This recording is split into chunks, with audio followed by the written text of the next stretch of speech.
Senate afternoon sitting on this. Hatujaanza.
Good afternoon.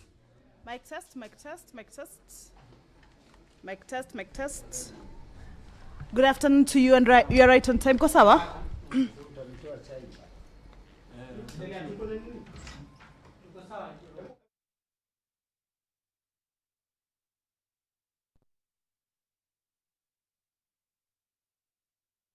Good afternoon.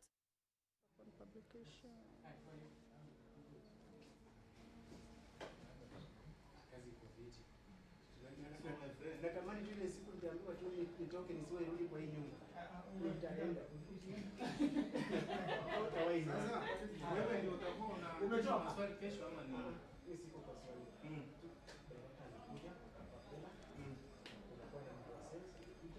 Utakuwa na Humphrey. Hiyo wakitaka nisifanye kitu ni handy. Lakini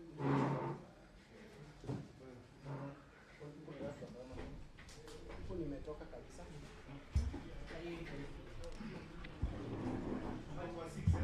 Jojo ni natuma sound kwa. Hiyo ni iko kwa 6. Tumen coordinate. Hiyo ni program out. Ndio natuma out. So 5 na 6. 5 na 6. Kama unapiga sasa ndio hiyo.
Well, it's just about 2 minutes to 2:30 in the PM, the time allocated for the sitting of the plenary for the Senate, or the plenary sitting for the Senate this afternoon, the 5th day of the month of May, the year 2026. This is the live broadcast of the Senate proceedings streaming from the Senate chambers, Parliament buildings in Nairobi. And it is a broadcast that is brought to you by the Parliamentary Broadcasting Unit in partnership with the Kenya Broadcasting Corporation. A warm welcome to you, and we are glad that you are joining us for these proceedings this afternoon. Currently on your screens, that is inside the Senate chambers. Members of the Senate should be making their way into the chamber, and in a short while, we should also be expecting to see the Speaker's procession, and thereafter the business of the day or the sitting of the Senate shall commence. And as we wait for that, we shall take a look at the business that the members of the Senate shall be transacting this afternoon. There is a bill that is sponsored by it's a committee-sponsored bill. The chairperson, Standing Committee on Justice, Legal Affairs and Human Rights, Honorable Wakili Hilary Sigei, will this afternoon, this particular bill this afternoon is coming up for first reading. And the principal object of this bill is to consolidate the law relating to conduct of a referendum in order to provide for a transparent and fair process in order to obtain a clear expression of the will of the people by establishing the procedures for the conduct of a referendum. This particular bill provides for the notification of the Commission by the President of a referendum to amend the Constitution in relation to matters that are specified in the law, that is Articles 255, Sub-Article 1, as well as Article 257, Sub-Article 10 of the Constitution. Upon the notification, then, the electoral body, that is the Independent Electoral and Boundaries Commission, shall conduct a referendum in 90 days. Also, the bill provides for the consideration of the draft bill in respect to the amendment of the Constitution through a popular initiative by both county assemblies and Parliament. So this is a bill that is coming up for first reading. As I had indicated earlier, is that it's a bill that is sponsored by a committee, and it will still follow the same procedure in the bills or publication of bills. This bill, once or having been read the first time, shall stand committed to the relevant standing committee. And this committee, of course, is the Justice and Legal Affairs and Human Rights Committee. And also, once that particular stage is done, then the committee to which the bill is committed shall facilitate public participation and shall take into account the views and recommendations of the public when the committee makes its report to the Senate. Now on your screens, we can see that there is a procession of the Speaker making its way through the red carpet, that is the aisle, from the Speaker's office leading right into the chamber. Ahead of the Speaker is the mace, the symbol of authority of the House, and the procession has already made its way or is making its way into the chamber. This is the live broadcast of the Senate. The Speaker of the Senate, Honorable Amason Jeffa Kingi, has made his way into the House. Allow me to hand you over. Good afternoon. Na tuombe. Ewe Mwenyezi Mungu, twakusihi tutazame kwa neema nyingi na baraka sisi watumishi wako ambao umeridhika kutuita kwa nyadhifa za uongozi katika jamhuri hii yetu. Twakuomba tuwajalie tuyatende na kufikiria mambo yote atakayofikishwa mbele yetu kwa njia ya haki na uaminifu, ili kustawisha amani, ufanisi na heri ya nchi yetu na wale ambao haja zao umezikabidhi mikononi mwetu. Amen.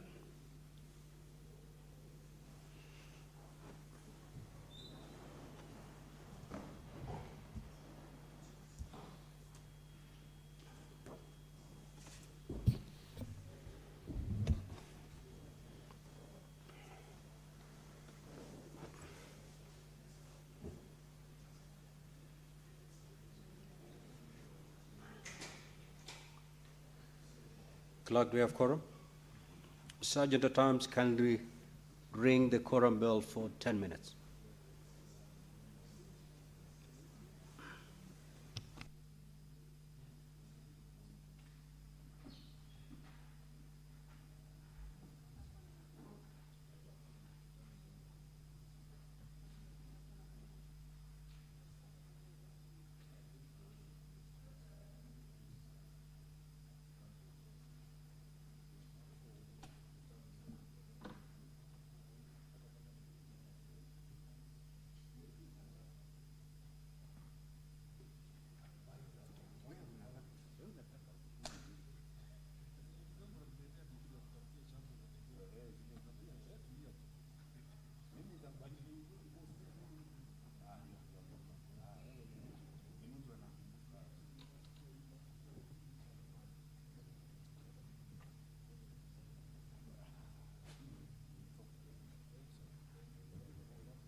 So the prayer has been said and the chair taken. However, there is a quorum hitch at the commencement of the sitting of the Senate, and the Speaker has directed that the quorum bell be on. Of course, this is to give room for the members of the Senate to be able to make their way into the chamber and also be able to join their colleagues who are already in the chamber, and most importantly, enable the House raise that much needed quorum for it to be able to commence. As we wait for that, we shall continue to take a look at the business that the Senate shall be transacting this afternoon. The referendum bill originating from the Senate, as I had indicated earlier, is coming up for first reading. Then the Forest Conservation and Management Bill. This is a bill originating from the National Assembly, Bill number 38 of 2025. Is also a bill that is coming up for consideration at the Senate. This is a bill that concerns counties, and hence the need for it to be considered at the Senate. Now, this is a bill that the National Assembly already considered and passed. That is the Forest Conservation and Management Amendment Bill. Basically, the bill seeks to introduce a robust and forward-looking legal framework that is aimed at enhancing sustainable forest management, strengthening regulatory oversight, as well as promoting community participation in conservation efforts. So this is a bill that is also coming up for first reading and will also follow the same procedure, that is public participation as well as consideration at the second reading for debate in case there are any amendments that the senators will deem right to be able to forward or move regarding this particular bill. Now, you will recall that the Senate had already commenced debate on the Division of Revenue Bill.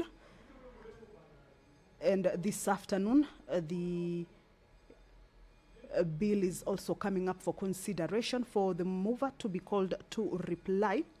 The senators considered this particular bill and was interrupted on the 30th of April, the year 2026, that is last week, Thursday.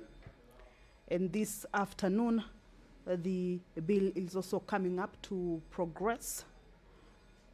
During the debate, the senators pushed for the monies that are to be sent to the counties to be increased from the 420 billion Kenya shillings that the National Assembly had proposed in this particular bill. This is a bill that is originating from the National Assembly, but because it concerns counties, has to come to the Senate for consideration as well.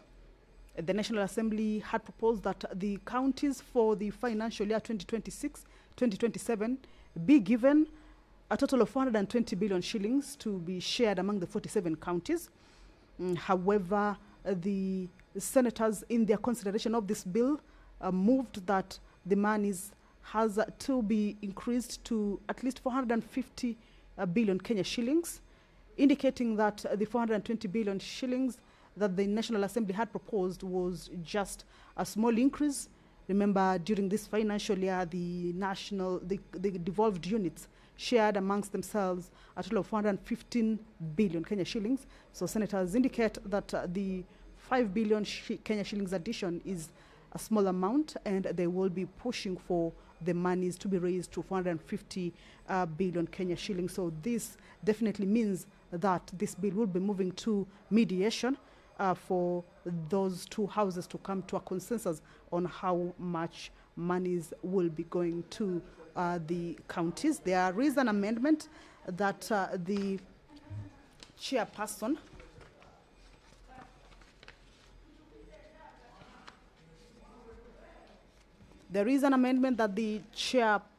Standing Committee on Finance and Budget intends to move regarding the Division of Revenue Bill, and this is to make changes to the allocations that shall be going to the national government as well as the county governments. The total shareable revenue in this particular amendments indicates 2.9 trillion Kenya shillings. The national government to be given 2.4 trillion Kenya shillings, and the county governments to be able to share amongst themselves 454.7 billion Kenya shillings, and equalization fund to be pegged at 10.2 billion Kenya shillings. So this is an amendment that once the House gets to the consideration of the bill at the committee of the whole, the chairperson of the Standing Committee on Finance and Budget intends to move basically regarding the monies that should be going to the county governments. If you're just joining us, is that the House about to commence, the sitting of the House about to commence. Currently what is underway is a quorum bell. This is as provided for in the House Standing Order number 40, that at the commencement of the House, if the House has not quorated, then the Speaker shall direct that a 10-minute quorum bell be rung, of course, for the members of the Senate to make their way into the chamber and enable the House attain that much-needed quorum for it to be able to commence. And once that House manages to raise the quorum, then that bell shall be off, of course, for the House to be able to commence, and we shall be waiting to hear from the Speaker to indicate or notify whether the quorum has been attained. Once that is done, then we shall, without any further delay, hand this business back to you for you to be able to follow on the proceedings of the House. And now this afternoon, also pursuant to provisions of the House Standing Order number 53, paragraph 1, where senators are able to seek for statements from various standing committees regarding matters that could be relating to county, inter-county, national, regional, or even international concerns. This afternoon, all right, the quorum has been attained. Allow me to hand you over. We do have quorum, and therefore we will proceed with the business of the day. Clerk, kindly call the first order. Order number 1, administration of oath. Order number 2, communication from the chair.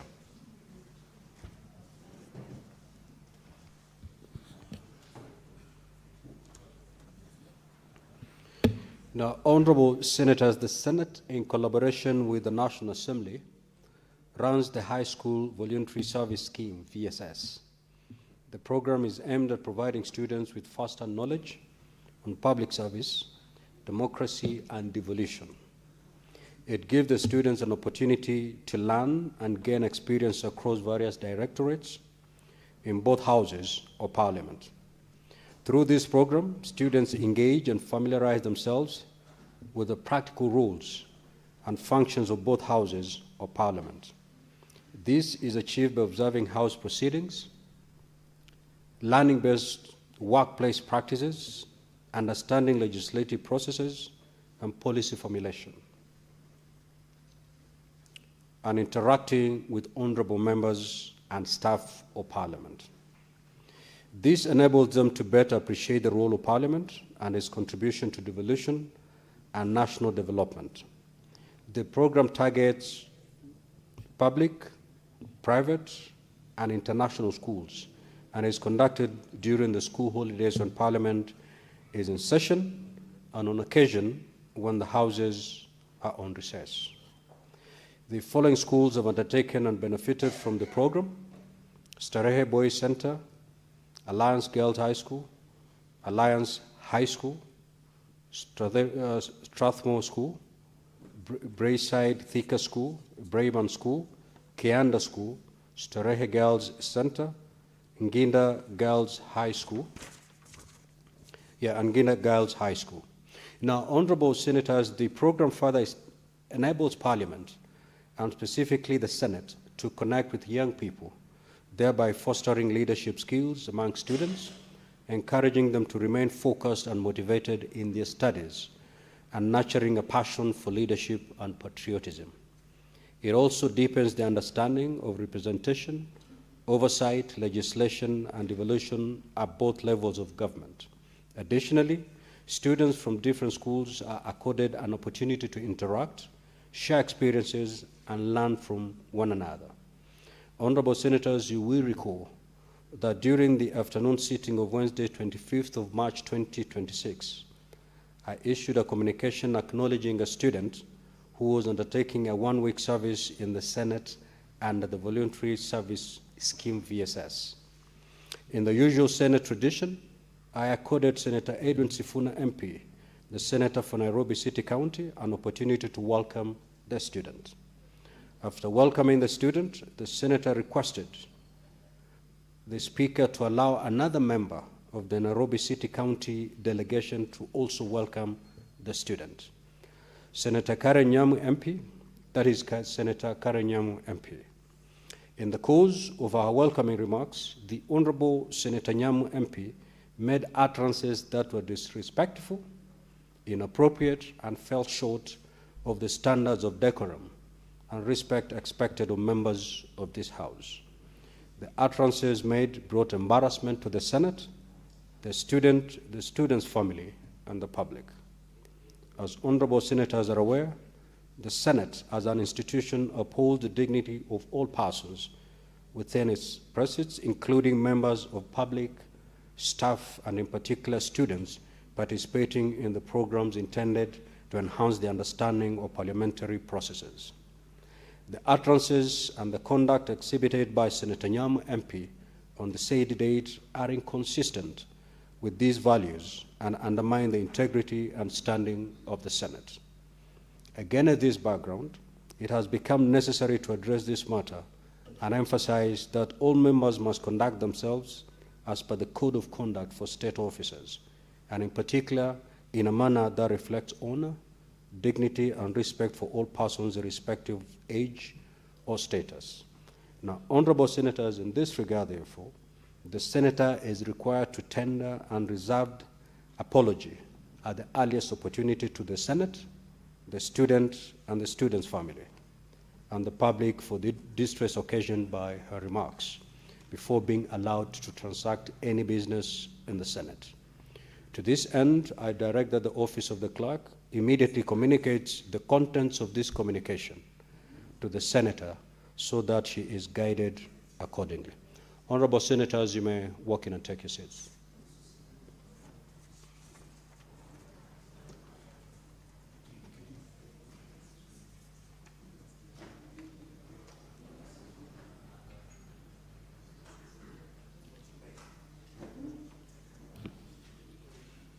Senator Mwenda Gataya, take your seat, please.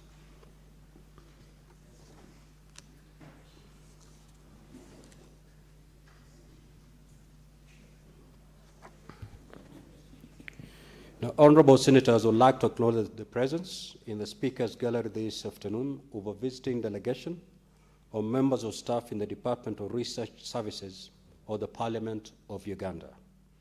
The delegation is on a benchmarking engagement on best practices at the Senate. I request each member of the delegation to stand when called out so that you may be acknowledged in the Senate tradition. Mr. Owori Charles, Assistant Director, Research Services. Mr. Ngabirano Herbert, Assistant Director, Research Services. Mr. Akok Peter, Assistant Director, Research Services. Ms. Namazi Sarah, Principal Administrative Assistant.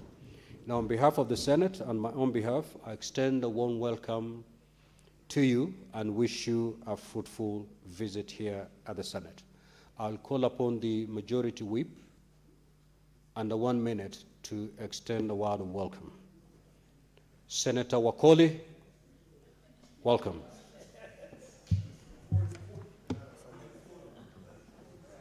Wanajipoindi. Asante sana Mheshimiwa Spika. Ningependa kuchukua fursa hii ni lugha ya Afrika Mashariki. Kuna wimbo wa Jumuiya ya Afrika Mashariki, wimbo wa Kiswahili. Naomba Mheshimiwa Spika kushukuru kwa nafasi hii ambayo umenipa kuweza kuwakaribisha ndugu zetu, kaka zetu katika nchi ya Uganda. Mheshimiwa Spika, Kenya na Uganda tuna mpaka mmoja kutoka kule Budalangi hadi kule Swam, kaunti ya Trans Nzoia. Jamii ya Wasabei kutoka Uganda na Wasaboti wa Kenya, Wabukusu wa Bungoma na Wagisu wa Uganda, Wasamia wa Uganda, Wasamia wa Kenya, Wanyala vile vile wa Budalangi na wale wa Ng'ambo, Wajaluo wa Kenya na Wajaluo wa Uganda, wote tunashiriki pamoja tamaduni na mila zetu. Na zaidi ya hayo, sisi kwa pamoja tunaunganika kutokana na mustakabali wa Afrika Mashariki. Mwaka uliopita tulikuwa kwenye michezo ya jumuiya kule Kampala, na naamini Mheshimiwa Spika, Wakenya waliburudika, walifurahi. Wengi walirusha roho, wengi wakafanya usuhuba na marafiki. Na wanapowatazama nyuso zao, Mheshimiwa Spika, nyuso zao zimeng'aa kwa sababu wanakumbuka uhondo na utamu walioshuhudia kule Kampala. Mimi ni kuwakaribisha ndugu zangu, kuwashukuru kwa kura mlizopiga za amani mkachagua viongozi, na sasa katika jumba lenu la bunge mnaongoza taasisi muhimu ambayo wanaendeleza demokrasia katika nchi ya Uganda. Kwa niaba ya ndugu zenu wa Uganda na ndugu zangu wa Kenya kutoka Bungoma na wa Kenya wa Erinjema, nawakaribisha hapa katika jumba la Senate, viongozi tajika, viongozi walio na upeo wa hali ya juu wa kisiasa na kiusomi, wale ambao wanaendeleza ubuntu, yani Uafrika. Mimi na wewe tuna ukoo mmoja. Tunawakaribisheni hapa Senate na mujienjoy, muhisi nyumbani, na mnapotoka hapa mwasalimu ndugu zangu waliokule na rais wenu mpendwa Yoweri Kaguta Museveni.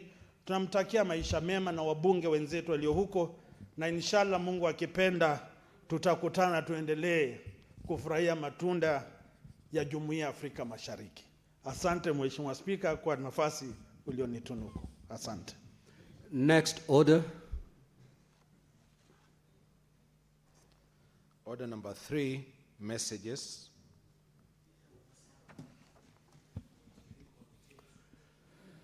Now, honorable senators, I wish to report to the Senate that pursuant to Standing Order 46.3 and 4 of the Senate, I have received the following message from the Speaker of the National Assembly regarding the passage by the National Assembly of the Forest Conservation and Management Amendment Bill, National Assembly Bill number 38 of 2025. Now, the message dated Thursday, 30th of April 2026 was received in the office of the Clerk of the Senate on the same date. Now, pursuant to Standing Order 46.5, I now report the message. Pursuant to the provisions of Standing Order 41.1 and 142 of the National Assembly Standing Orders, I hereby convey the following message from the National Assembly.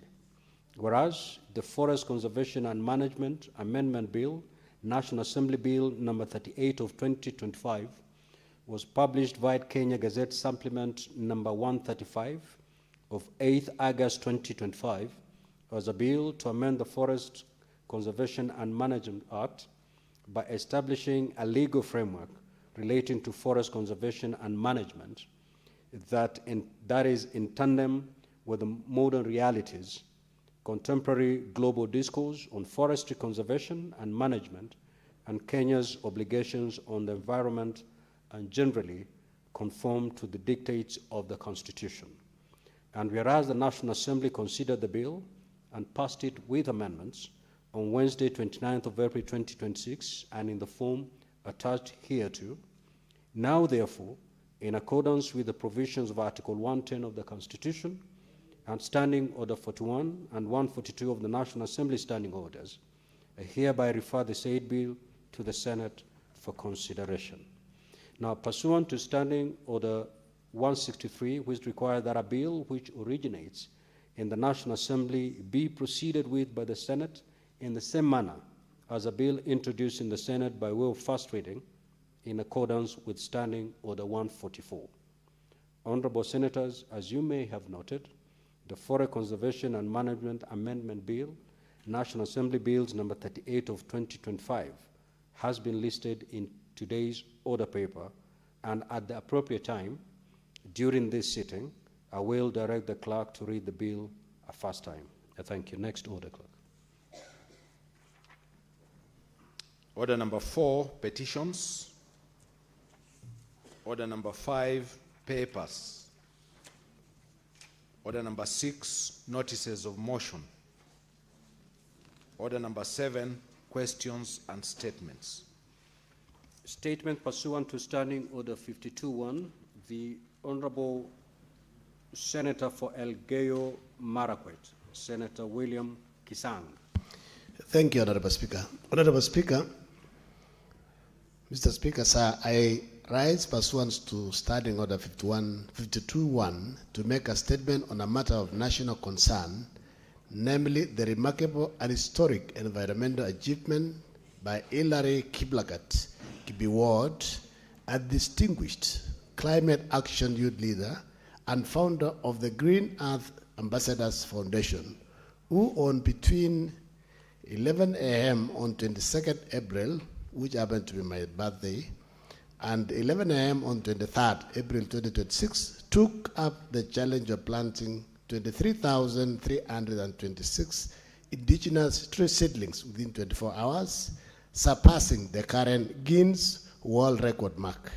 Mr. Speaker, sir, this extraordinary accomplishment achieved at Kesup Forest Station in Elgeyo Marakwet County is not only a personal triumph, but also a moment of immense pride for our nation. By exceeding the previous record of 23,060 trees, Hillary Kiplagat Kibiward has demonstrated unparalleled determination, resilience, and commitment to environmental conservation and climate action. Mr. Speaker, I wish to sincerely commend and congratulate Mr. Kibiward for this historic feat. His work goes beyond breaking a record. It represents a powerful call to action in addressing the urgent challenges of climate change, deforestation, and environmental degradation.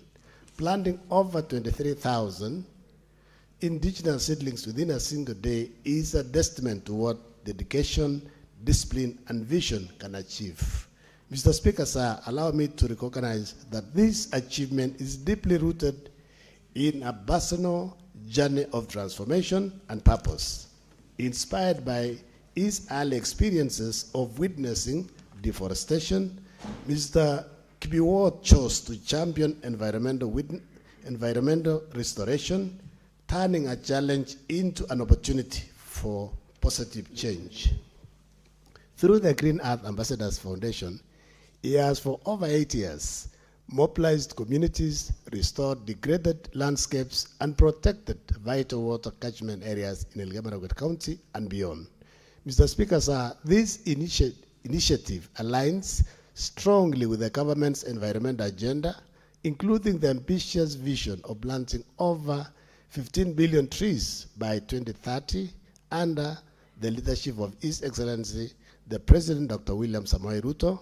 Mr. Kibiward's efforts not only support this vision, but also position Kenya as a global leader in grassroots-driven climate action.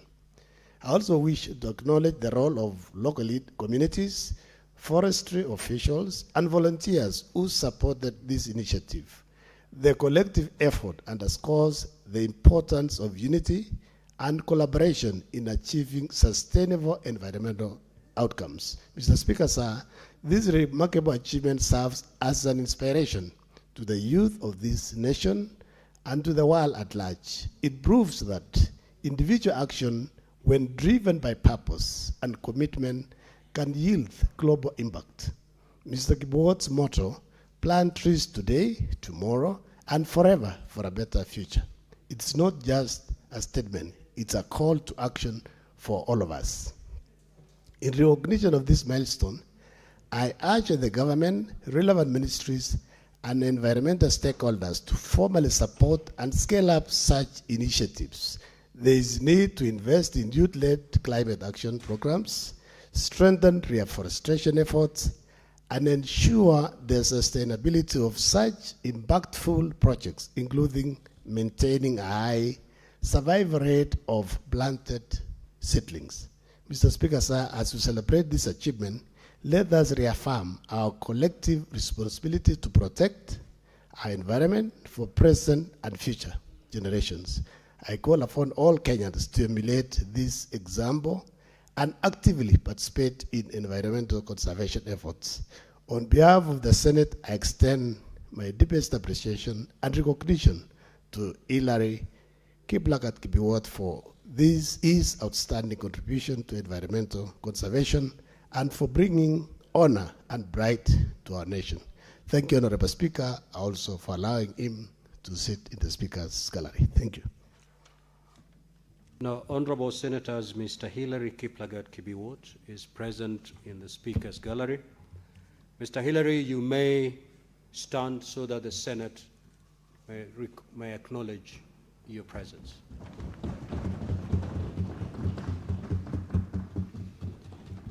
Statements pursuant to Standing Order 53-1, Senator for Nandi County, the Honorable Samson Cherangi.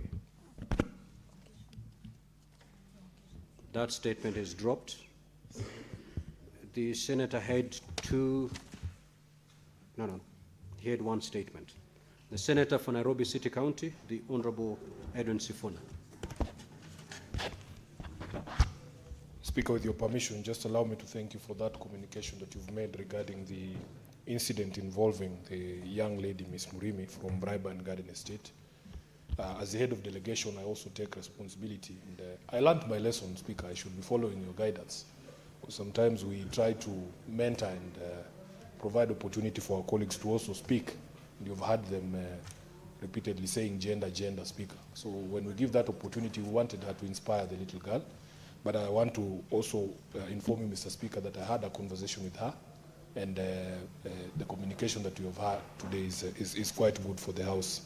Speaker, I rise pursuant to Standing Order 53-1 to seek a statement from the Standing Committee on Labour and Social Welfare on a matter of national concern regarding an emerging trend in both the public service and the private sector where statutory and other deductions are made from employee salaries but are not remitted to the relevant agencies.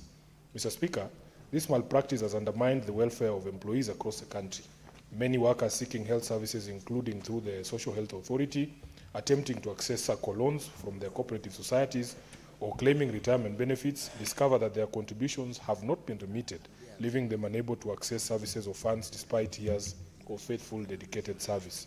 For instance, Honorable Speaker, over 2,000 employees of King's Cleaners in Mombasa have petitioned my office over failure to remit their statutory contributions, a situation that has severely affected their livelihoods and denied them medical access. Same situation, Honorable Speaker, faces former employees of Nairobi City Water Services Company. In the statement, the committee should address the following: the measures being taken by the Ministry of Labour and Social Protection to address the perennial issue of unremitted statutory and salary deductions across both public and private sectors, the current situation of unremitted deductions within the public service, including the sectors most affected, and the remedial plan to regularize employee remittances, and lastly, Speaker, the accountability mechanisms in place to ensure that employees who deduct but fail to remit employee contributions are investigated, sanctioned, and compelled to comply. Thank you, Speaker. Senator from Busia County, the Honorable Andrew Mtata.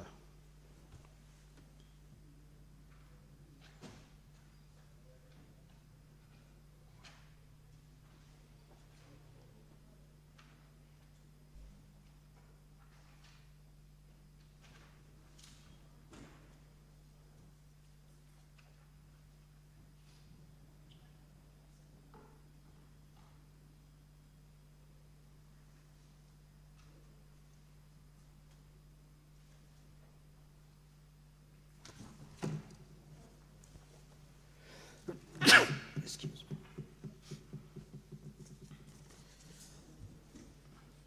me. Mr. Speaker, sir, I have a request for a statement on the governance, utilization, and protection of public land held by Agricultural Development Corporation across the country.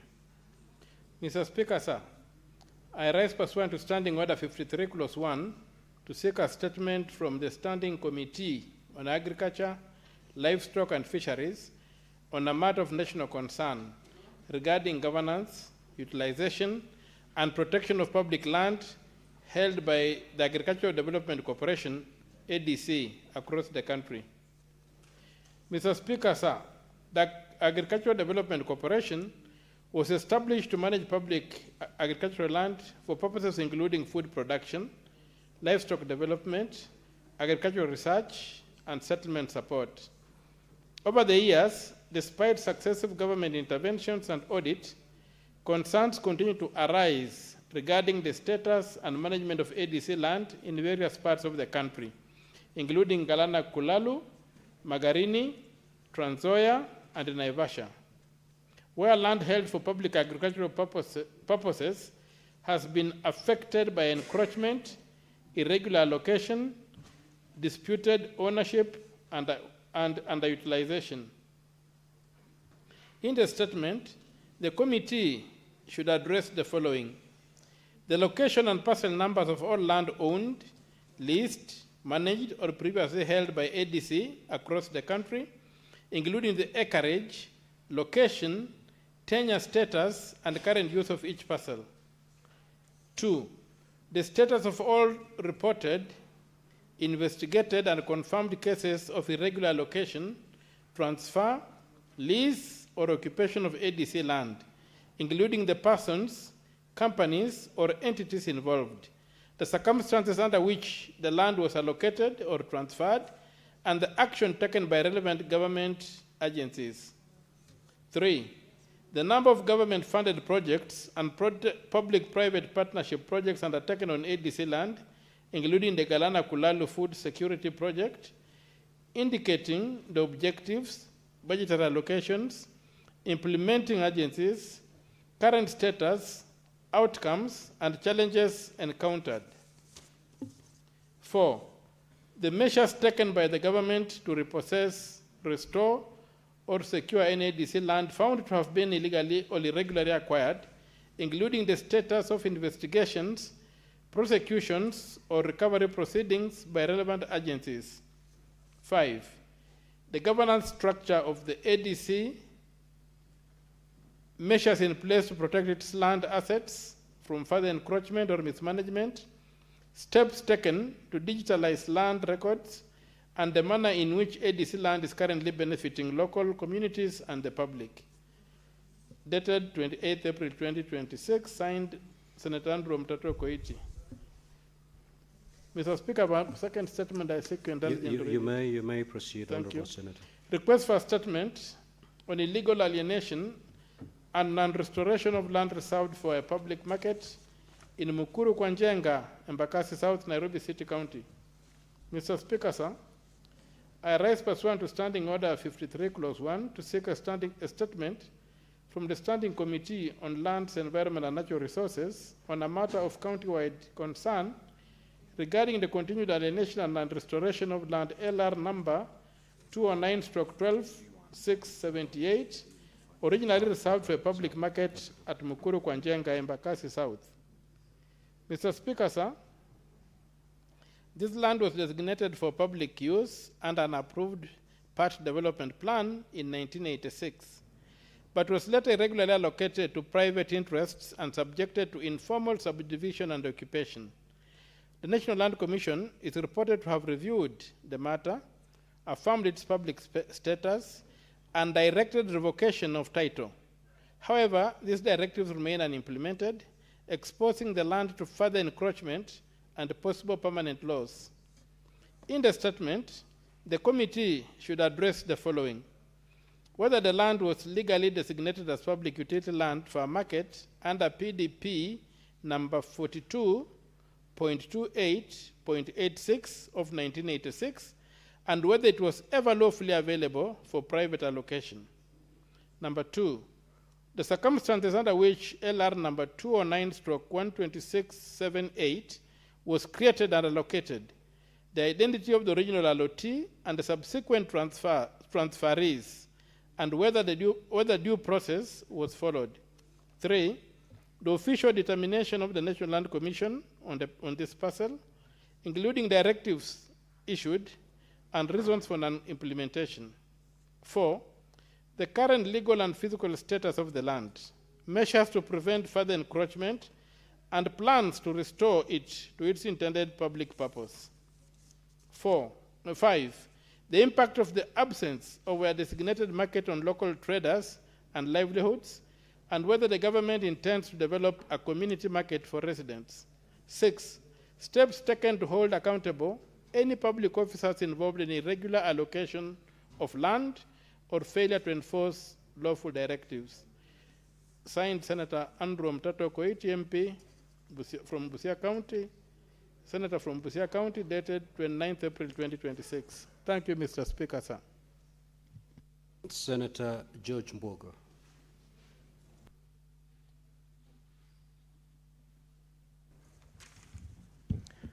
Thank you, Mr. Speaker.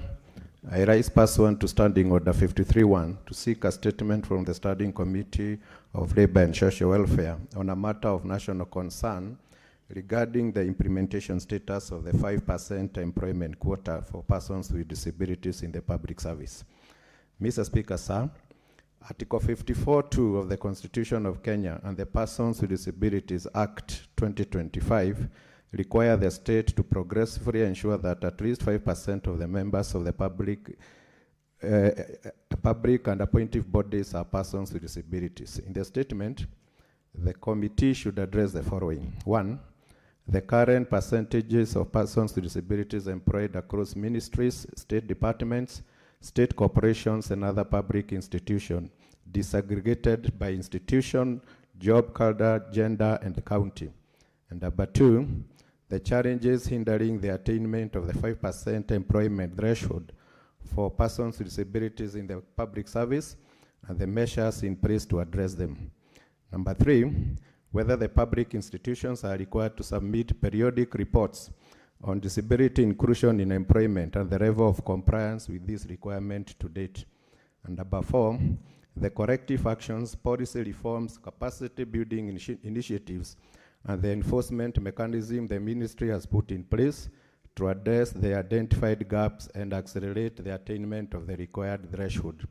And number 5, clear government targets for the full realization of the 5% employment requirements across the public sector. Mr. Speaker, with your indulgence, I have the second statement. You may proceed, Honorable Senator. Mr. Speaker, sir, I rise pursuant to Standing Order 53-1 to seek a statement from the Standing Committee on Trade, Industrialization and Tourism concerning the Milk Price Stabilization Program. In the statement, the committee should address the following. The total amount of funds allocated to New Kenya Cooperative Creameries, New KCC, from the Exchequer for the Milk Price Stabilization Program during the past 2 financial years, that is 2024-25 and 2025-26. And number 2, the total amount expended on the purchase of excess milk, including the volume in liters procured and the breakdown of the constituencies from which the milk was sourced. And number 3, the prices at which New KCC purchased milk from farmers during financial year 2024-25 and 2025-26. And number 4, the total amount of money owed by New KCC to farmers as arrears for milk already delivered as at 10th March 2026. Thank you, Mr. Speaker. Senator for Kajiado County, the Honorable Seki Olekana. Thank you, Honorable Speaker. Request for a statement on the environmental pollution by emerging industries along the Kitengela-Namanga Road corridor in Kajiado County. Honorable Speaker, I rise pursuant to Standing Order 53-1 to seek a statement from the Standing Committee of Lands, Environment and National Resources on the matter of county-wide concern regarding the rapid emergency of industries in Kajiado County, particularly along the Kitengela-Namanga Road corridor, and the attendance concerns related to environmental pollution. Honorable Speaker, in recent years, Kajiado County has experienced a notable influx of industries, establishment and agricultural enterprises, including flower farms, along the corridor. While this development contributes to economic growth and investment, it has raised concerns, serious concerns among residents regarding environmental degradation, as well as the adequacy of safeguards to protect public health and ecosystem. In the statement, the committee should address the following: the measures taken by the National Environmental Management Authority, NEMA, to regulate and monitor pollution levels arising from industries along the Kitengela-Namanga Road corridor, the number and details of all industries operating in the area, including entities that have complied with environmental impact assessment requirements and obtained the necessary approvals, and that have not. The action brings the action being taken to curb the environmental pollutions and ensures sustainable environmental management in the affected areas. 4, whether the regular environmental audit and inspections are conducted, and the nature of penalties exposed on industries found to be violating the environmental standards. The safeguards in place to protect local communities from adverse health and environmental affected associated within industrial activities in the region. Thank you, Honorable Speaker. Senator for Mombasa County, the Honorable Mohamed Faki. Asante Mheshimiwa Spika kwa kunipa fursa hii. Mheshimiwa Spika, nimesimama kuambatana na kanuni ya 53(1) ya kanuni za kudumu za Bunge la Senate kuomba kauli kutoka kwa kamati ya ardhi, mazingira na mali asili kuhusu hatua za bodi ya udhibiti wa huduma za maji WASREB kuiweka kampuni ya ugavi wa maji na usafi wa maji Mombasa MOWASCO chini ya utaratibu maalum wa udhibiti. Mheshimiwa Spika, mnamo tarehe 21 mwezi wa 4 Aprili mwaka huu, bodi ya udhibiti wa huduma za maji WASREB iliweka kampuni ya ugavi na usafi wa maji ya Mombasa MOWASCO chini ya utaratibu maalum wa udhibiti kwa kipindi cha miezi 6 kwa mujibu wa kifungu cha 101 cha sheria ya maji ya mwaka 2016 kwa madai ya kuboresha utoaji wa huduma kwa wakazi wa Mombasa. Hatua hii imezua mtafaruku katika kampuni hiyo na miongoni mwa wakazi wa Mombasa ambao hutegemea huduma muhimu kutoka kwa usambazaji maji. Mheshimiwa Spika, katika kauli hiyo kamati izingatia yafuatayo: sababu zilizochangia kuchukuliwa kwa hatua ya kuitia kampuni ya ugavi na usafi wa maji Mombasa MOWASCO chini ya utaratibu maalum wa udhibiti kwa muda wa miezi 6, na iwapo WASREB ilitoa nafasi kwa kampuni hiyo kurekebisha hitilafu kabla ya kutoa hatua hiyo. Pili, hatua zinazochukuliwa na mkurugenzi wa WASREB kusuluhisha tatizo hilo na ili kuhakikisha wakazi wa Mombasa wanaendelea kupata huduma za usambazaji maji bila usumbufu. Na tatu, mikakati iliyowekwa kuboresha utendakazi wa MOWASCO na kuhakikisha huduma endelevu kwa wananchi wa Mombasa. Asante Mheshimiwa Spika kwa kunipa fursa hii. Thank you, Honorable Senators. I will allow comments for not more than 15 minutes. And therefore, if you get an opportunity to speak, kindly do so for not more than 3 minutes. The Honorable Senator Manzo.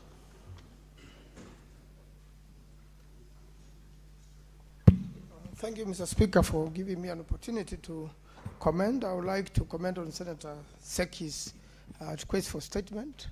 Mr. Speaker, not only just is county, but quite a number of places in the country, Mr. Speaker, where town planning or planning for particularly for making sure that environmental conservation is managed. Mr. Speaker, you find that in a lot of places, industries are mixed with the settlement, Mr. Speaker. And a lot of times, Mr. Speaker, there are emissions from industry which are not properly managed. And Mr. Speaker, this happened one time in Uhuru Owino area in Mombasa. The residents got affected, got poisoned. They went to court, Mr. Speaker, up to Supreme Court. They were awarded 1.3 billion shillings, but the monies were never paid and the environmental situation was never rectified. Mr. Speaker, this should not be replayed in other parts of the country so that, Mr. Speaker, we conserve environment and protect the poisoning of citizens, Mr. Speaker, so that there must be proper, and we have given the Department of Environment enough finances and enough law to manage this, Mr. Speaker, but unfortunately it has not been it has not been fulfilled. And that continues to see rivers in Nairobi poisoned, rivers in Kajiado poisoned. The rivers in Nairobi go to Athi River, where there is Twake Dam, which is not being completed. It's poisoned all the way to Kilifi, Mr. Speaker, and to the ocean. Really, Mr. Speaker, during this request for statement, we need to revisit the whole area so that it can be well with many Kenyans. So thank you, Mr. Speaker. I support. The Honorable Senator Mungatana. Thank you, Mr. Speaker, for giving me the floor. Mr. Speaker, I wanted to address the question of deducted monies from employees, but failure by entities to give those contributions to the relevant agencies. Mr. Speaker, the Senate Public Accounts Committee report, Volume 3 of 2026, reveals that Tana River County owes its employees 546 million in terms of remitted deductions in its pensions deductions. Mr. Speaker, I would request the committee that will be dealing with this matter, the Labour Committee, Mr. Speaker, during the interrogation of this statement, to call upon the governor of Tana River to come and tell us why has he not complied with the directive that he should regularize the payment of the unremitted amounts of monies that has been deducted from the workers and has not been remitted, especially, Mr. Speaker, on pensions. Mr. Speaker, the worry is that misappropriation of these funds or misallocation of these funds may occur because it is still within the control of the county revenue fund. Mr. Speaker, I urge that the committee also spreads its wings to Tana River County and interrogates this with the aim of helping our workers who are suffering the deductions without the contributions being remitted. I thank you, Mr. Speaker. Senator Eddie Okech. Senator Eddie.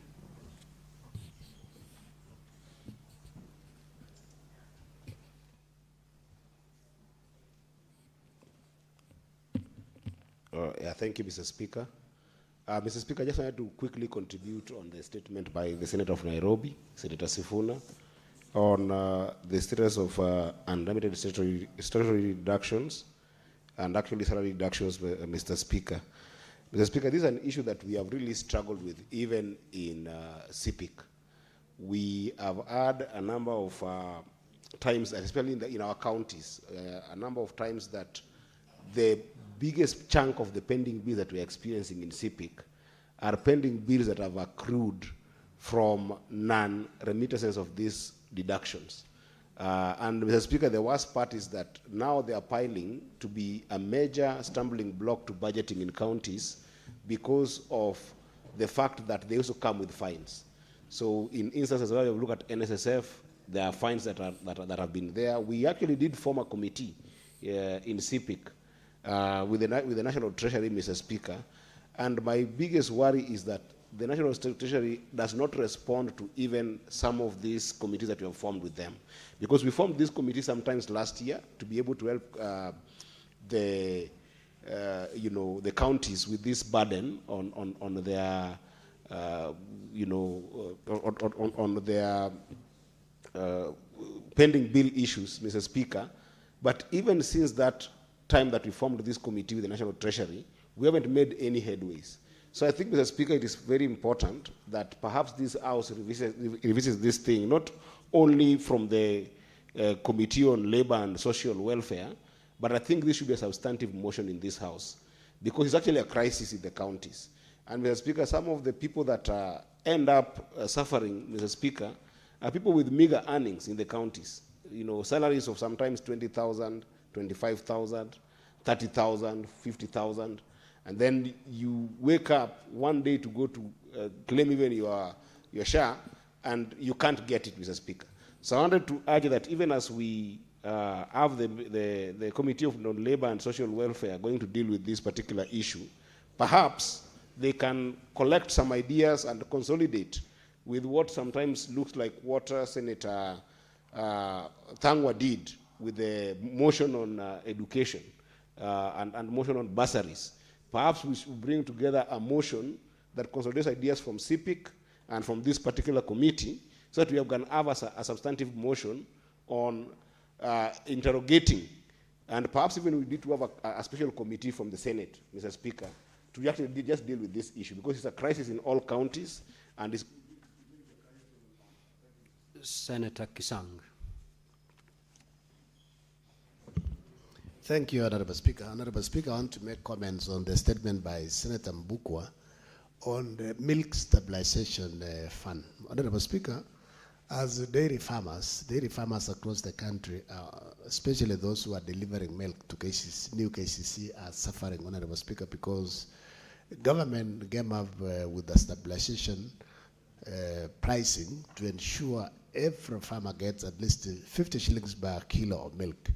But in the recent past, I don't know what has happened, because, Honorable Speaker, farmers have gone as far as 4 or 5 months without being paid by new KCC. And this is a commodity that is sold by the farmers to KCC. It doesn't stay in the store or whatever. It is sold. After processing it, they are sold immediately to the consumers. And I believe new KCC should be selling, and the top-up price they are getting from National Treasury or from the national government, you should be getting regularly, so that farmers can sustain the dairy farming, and at the same time, Honorable Speaker, they buy feed. The dairy feed is very expensive, because some of the feeds are imported from Uganda and neighboring countries, and farmers have been struggling to be paid. Sometimes when farmers go as 3 months, 4 months, they are unable to buy feed. Basically, it means also production of the milk goes down, which eventually will affect the farmers' production and also income to them, Honorable Speaker. This is something that the committee needs to move with speed and report to the House, so that soon the budget has already been tabled in National Assembly. So we want to see in that budget that there is enough resources to top up between the price that KCC is quoting and what has been promised as minimum take-home 50 shillings per kilo. This is very important, Honorable Speaker. And then finally, Honorable Speaker, is the non-remittance of deductions. The county governments are very notorious, Honorable Speaker, in deducting SACCO deductions. They deduct loans from employees, but they don't remit to the third parties, Honorable Speaker. But most of the employees across the counties are already blacklisted in CRP. And these are people who have already, they've earned, the deductions have been deducted, but the counties are not remitting. This is something that we need to interrogate. And as my colleague Senator Idea said, in CIPIC, we formed a task force with National Treasury and also the LAP Fund and LAP Trust and NSSF. And then along the way, I think the committee timeline expired. I believe we need to revise. Senator Muma.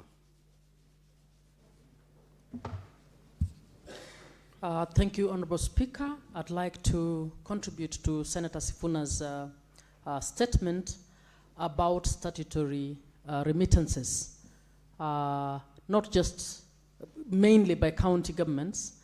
Honorable Speaker, this issue has been raised a few times by PAC, and it has come up in most of our committees. I would want to raise a proposal, Honorable Speaker, that as the Senate, we should collectively take on the issue of pitching, or not pitching, actually holding all counties accountable to the payment of all statutory deductions. Because statutory deductions are not monies of the county that are being held by the governors. These are monies that belong to the employees. You can imagine somebody who retires and then they are not able to access their pensions because there were no remittances. You can imagine somebody who goes to be treated and finds that deductions being made are not being remitted. You can imagine somebody contributing towards housing or whatever, any other, to find that those monies are not actually being remitted. I think as a Senate, if we don't address this as a special issue, we will be failing in our responsibility to take care of the very system that is enabling governance to actually happen in this country. It is the public servants, both in the county and in the national government, that are actually getting the systems going. And if we don't hold the governments and ourselves accountable to ensuring that what belongs to the workers actually goes back to the workers, we will be failing. I am suggesting, therefore, that this issue be dealt with not piecemeal, relating to a particular cadre of workers in a particular county, but we should hold all 47 counties accountable and give a deadline within which all statutory remittances that are due should be submitted. That, if we do that, we will have done our responsible task of ensuring that accountability begins by taking care of the very people who are running this country. Senator Wakoli. Thank you. Asante Mheshimiwa Spika kwa nafasi hii kuweza kuchangia hoja ambazo senators wenzangu wameweza kuibua. Mheshimiwa Spika, ningeweza kuchangia Mheshimiwa Spika hoja ya maziwa ama kiwanda cha KCC ambacho kimekuwa kikipokea maziwa ya wakulima kwa muda mrefu. Wakulima wameona maziwa yao kwenye soko mbalimbali, lakini wamengoja katika benki zao waone fedha zikionekana, na mpaka sasa Mheshimiwa Spika ni kitendawili. Jambo ambalo ningependa kurai serikali ni kwamba wakulima hawa wanapodai haki yao ya pesa za ng'ombe ama maziwa yanayokamuliwa kwa ng'ombe zao, Wakenya wa sehemu mbalimbali bado wanauliza, KCC hii imetambulika katika maeneo machache Kenya hii. Lakini maeneo mengine, Mheshimiwa Spika, ni tumeyaona tu maziwa wakati wa siku za Nyayo. Ndio tulikuwa tunaona vijikaratasi vya KCC tukifurahia maziwa ya Nyayo. Swali tunalouliza Mheshimiwa Spika, taasisi hii ya KCC inamnufaisha nani, kwa mfano katika mkoa wa Magharibi? Mimi kama seneta wa Bungoma, Mheshimiwa Spika, niko na halmashauri zaidi ya 20 za wakulima wa ng'ombe wa maziwa. Na Wakenya, watu wa Bungoma wananisikiza kwa makini Mheshimiwa Spika. Halmashauri ya Kitinda, halmashauri ya Kikai kule na Mwela, halmashauri ya Chwele Dairy, halmashauri ya Kaptama, Nomorio kule Mlima Elgon, Ndalu, Tongaren, Nadafa pale Naitiri, Kimesembe kule Mbakalu, Kamkuywa, Bumula Dairy pale Sokoni, Kabula Dairy, Bukembe. Wote hawa Mheshimiwa Spika wanauliza fedha hizi ambazo tunawatetea wakulima wa KCC, sisi watu wa Bungoma tutaona hizi fedha siku gani? Kwa sababu mgao huu unatoka katika mkoba wa serikali. Wakenya wote wanachangia wakulima hawa walipwe pesa nzuri. Haya, sisi watu wa Bungoma tunaochangia tutaona hizi fedha kivipi? Lazima KCC igatuliwe. Pia sisi wakulima wetu katika halmashauri hizi, wakulima wapate pesa zinazofanana na Wakenya wengine. Sisi wote tunaangaziwa na jua, mwezi na nyota. Hata tunasema fedha zinapaswa kufika katika akaunti zetu. Mheshimiwa Spika, ningependa kuchangia hoja ya mazingira kutoka kwa seneta mwenzangu. Mazingira ni uti wa uhai wa Wakenya. Hapa Nairobi, mto Nairobi, watu wamekuwa wanauza mboga, lakini wadadisi wanasema chunga, kwa sababu huenda maji yanayotumiwa kunyunyiza mboga na 1 minute to conclude your thoughts. Shukuru Mheshimiwa Spika. Halmashauri ya NEMA lazima ifanye kazi yao. Iwe Kajiado, iwe Bungoma, iwe Nairobi, stakabadhi hizi zionekane ili tujiepushe na majanga kama ya kansa ambayo yanakumba Wakenya, Mheshimiwa Spika. Na mwisho nikichangia kwamba wakulima ama wafanyakazi wa kaunti ni donda sugu, Mheshimiwa Spika. Lazima tubuni kamati iangazie masuala haya. Hawa magavana hawana huruma kwa wafanyikazi. Watu wamestaafu, watu wamefutwa kazi, wakienda kuangalia NSSF pesa hazilipi. Wanapotafuta pesa za kustaafu, pesa hazipo. Na ukipiga kurunzi miaka mingi nyuma, wote wamejua hawajakuwa wakilipa, na wakija hapa Senate wamekausha tu macho, Mheshimiwa Spika, kama mmoja wale wafuasi wezi waliokuwa kwenye msalaba, Mheshimiwa Spika. Lazima hawa magavana waajibike. Asante Mheshimiwa Spika. Senator Omtata.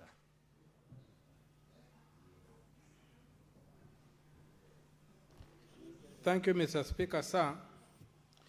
I would like to contribute to the statement on non-remittance of statutory deductions. Mr. Speaker, sir,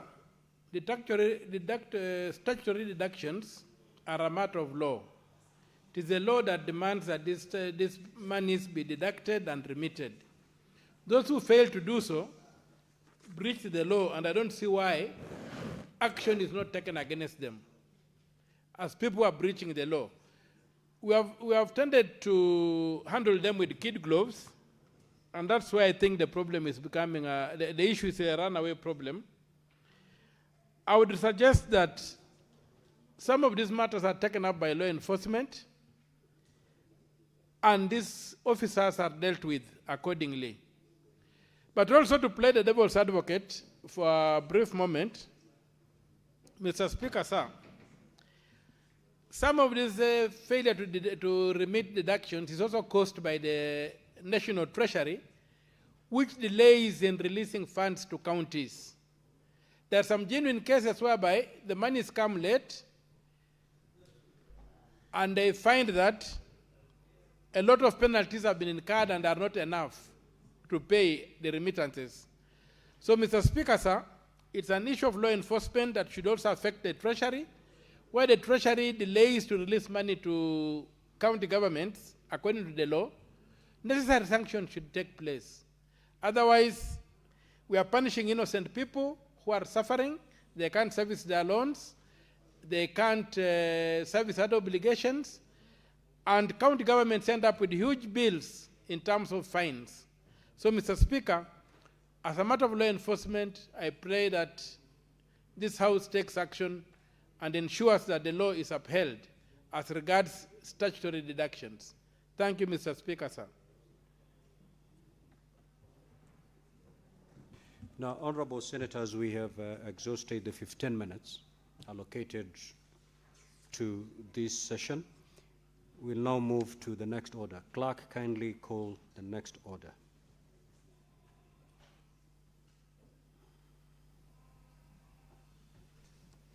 Order number 8, the referendum bill, Senate Bills number 3 of 2026, first reading. A bill for an act of parliament to provide for the conduct of a referendum and for connected purposes.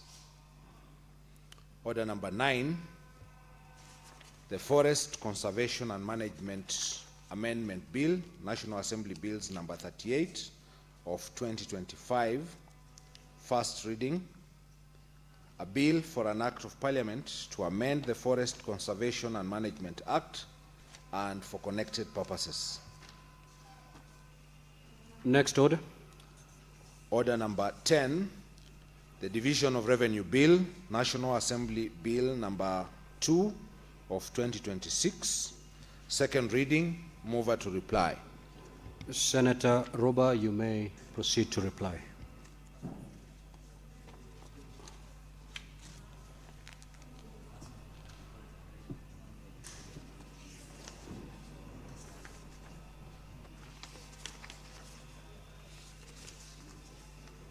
Mr. Speaker, I move to reply.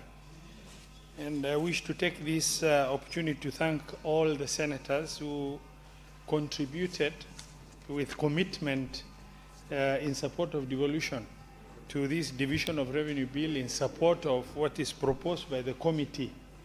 Mr. Speaker, just as a recap of what has emerged is the bill contains 2.9 trillion shilling to be shared between the national and county government, where the bill as passed by the National Assembly proposes 2.47 trillion, which is 85.17, to be shared, to be the share of national government, and county government to receive 420 billion, which is 14.47, Mr. Speaker, and equalization fund to be allocated 10.25.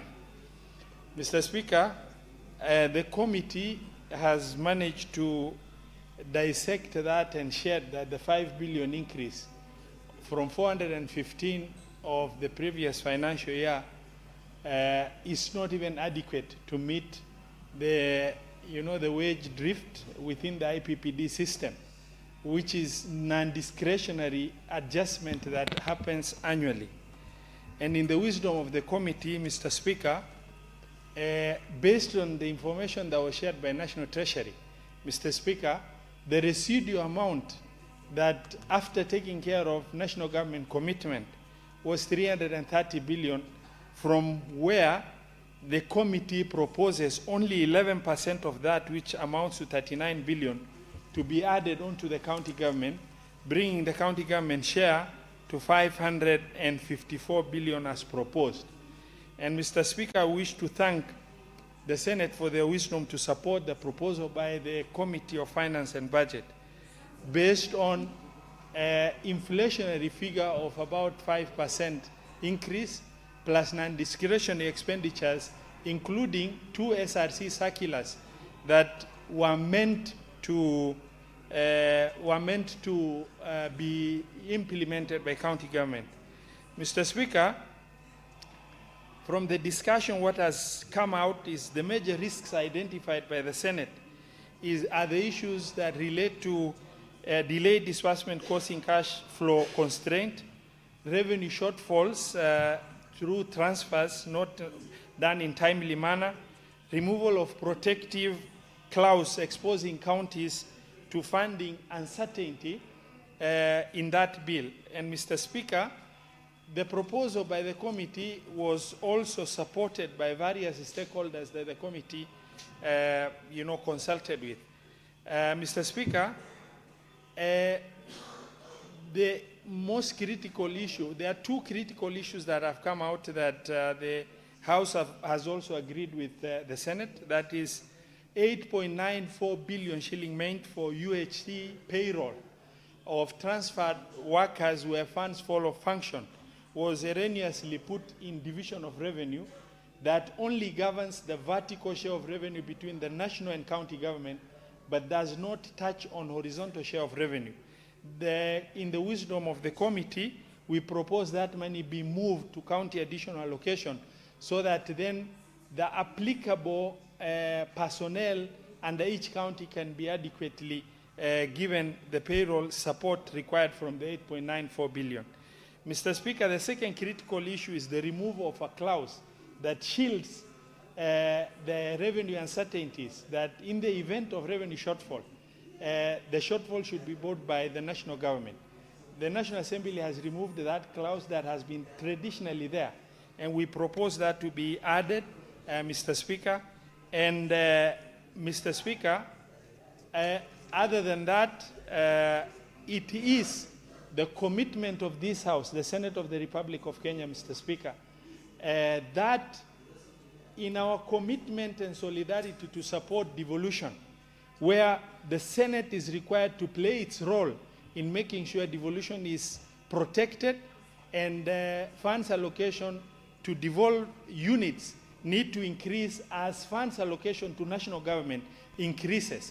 These continuously demonstrate the commitment of the Senate to protect devolution. Mr. Speaker, that also, by doing that, we get the moral mandate to be able to critique or criticize our county governments when they do not provide the services commensurate to the monies they receive. Mr. Speaker, I beg to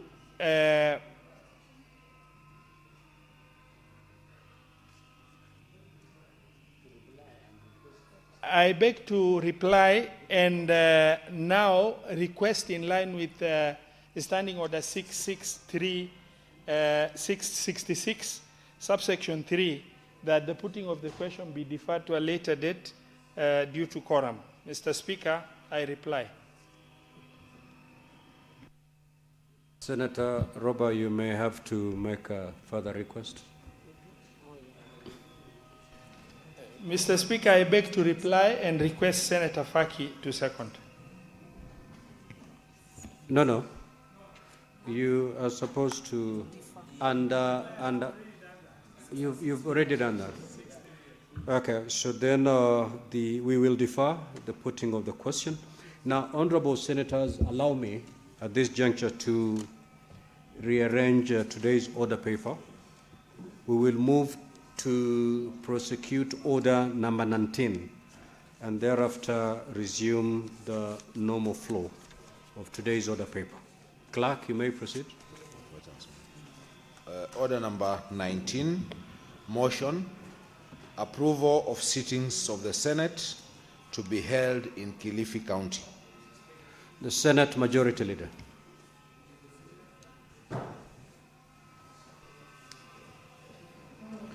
Thank you, Honorable Speaker.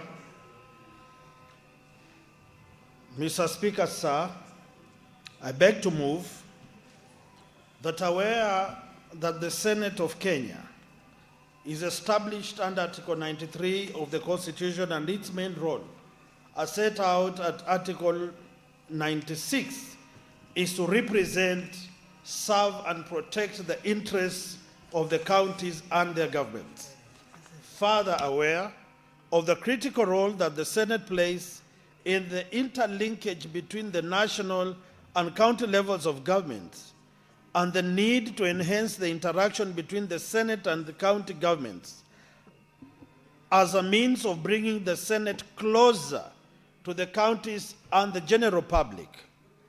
Acknowledging the recommendation of the Senate Business Committee that a sitting of the Senate be held away from the traditional premises in the Parliament buildings, Nairobi, during the term of the 13th Parliament and the subsequent resolution of the Senate made on 8th March 2023 to hold plenary and committee sittings in the counties for a one-week period within the month of September in every season of the 4th Senate, except during an election year, with the objective to, 1, promote the role and work of the Senate and enhance public awareness regarding the business of the Senate and Parliament in general.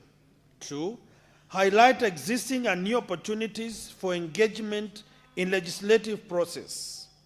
3, develop and strengthen partnerships at the county level of government. And 4, provide an opportunity to members and staff of county assemblies to learn and share best practices with senators and parliamentary officers. Further acknowledging the successes made during the previous sittings of the Senate outside Nairobi held in Uasin Gishu, Kitui, Turkana, and Busia counties in 2018, 2019, 2023, and 2025 respectively.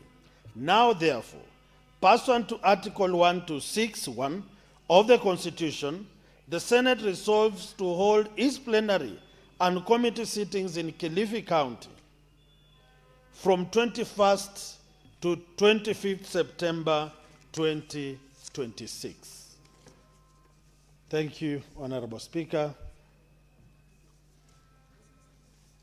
I submit. And I beg to move.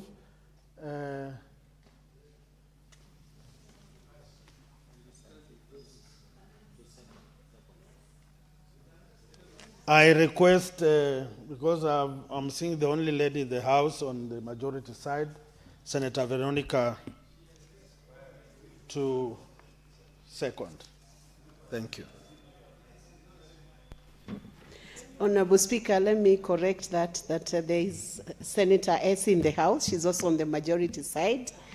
But I want to take this opportunity to thank Senator Wakoli, our whip, for ably moving that motion that Senate considers moving down to Kilifi County to run its business for a week in line with Article 126(1) of the Constitution. And Honorable Speaker, it is important that the work we do as senators becomes relevant to the people, and there are many people, many Kenyans who are not able to come to Nairobi, where the seat of Senate is or the seat of Parliament is, to partake of live proceedings of what happens in Senate. And since Senate is a guardian of the devolution, Honorable Speaker, the best way that Senate can connect with the residents of Kenya is to constantly go down to where the people are at the grassroots level, have a perspective that is grounded and that has a best interest of the citizens at heart, and also get to see the projects that are being implemented by county governments, Honorable Speaker. And as you may well be aware, we have had many counties purporting to implement projects which, if they are inspected by the senators or there is oversight being done by senators, we might as well find that those projects are not having the kind of quality they should be carrying, and even they are not even done in some counties, yet expenditures have already rolled out, Honorable Speaker. So I rise to support this motion and to say that, in fact, if it was possible, Honorable Speaker, we would even do it twice in an year. But because the budget constraints would not allow us to be able to sit in different counties within the course of the year, so that we can have the accountability process running together with the governance system, then it is in order that at least there is that good effort to go down to the county.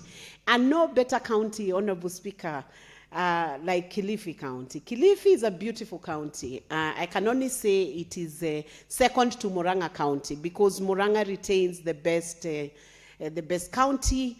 It is the one that is right now offering best practice, Honorable Speaker, to other governors. I saw Governor Otchilo in Muranga, being taken through some apps within Muranga County by Governor Irungu Kang'ata.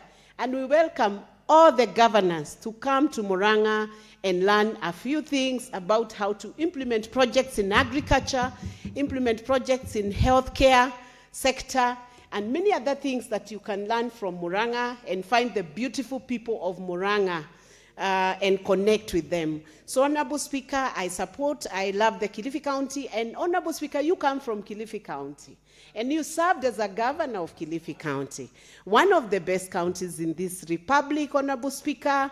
It's a coastal county, having a lot of resources within the blue economy, and I believe all the senators who have not experienced massive waters, the blue economy, the great seas and the oceans, Honorable Speaker, like Senator Bonnie Halwale, who have only seen water in a bucket when they are taking a shower, can then now have an opportunity, Honorable Speaker, to experience the beauty of this land of Kenya from the Indian Ocean, Honorable Speaker. And I want to ask the committee that is planning for this Senate Mashinani to consider that the senators will have an opportunity to board a ship or a dhow or some water vessel, some watercraft, and experience how it is to survive in the 48th county, that is the seas and the blue economy sector, and to also ask us while they are taking up that voyage, Honorable Speaker, whether it's a dinner or whether it's a study tour within the ocean, to ask us what is the meaning of territorial sea, to ask us how far that territorial sea moves into the ocean, to ask us about the maritime domains, Honorable Speaker, and issues that touch on maritime governance and how we can ensure that we can harness the resources within the blue economy and within the maritime zone, so that we will not have these kind of answers that we had one time when a lady was being interviewed to take up a job within the Kilifi County. And when she was asked what blue economy was, she said it is about the blue skies. Nobody should confuse blue economy with the blue skies. Honorable Bonnie Halwale, Senator Bonnie Halwale, blue economy is about the seas and the oceans. So this Senate Mashinani will really help also the senators to advance their understanding of what the maritime domain stand for. Honorable Speaker, in that same Senate Mashinani, we talk about the contiguous zone and the exclusive economic zones within the maritime sector. I will happily take the senators through that course as we partner together with other experts in the maritime domain, the blue economy domain.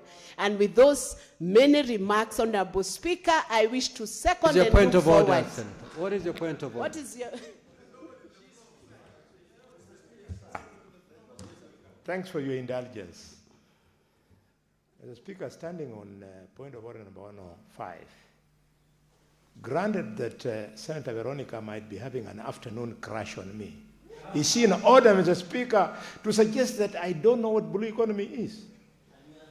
Senator Bonnie Halwale, first withdraw that unparliamentary statement that your colleague could have a crush on you in the chamber. Kindly withdraw that. Then I'll deal with the second prayer that you've... Mr. Speaker, because of the respect I give you, I withdraw, but wish to clarify that the crush was occasioned by the fact that she didn't just comment on me once. She's done it severally, which is the medical characteristics of a crush. Yes. Senator Bonnie. Maybe it is out of hatred. Someone could see it that way.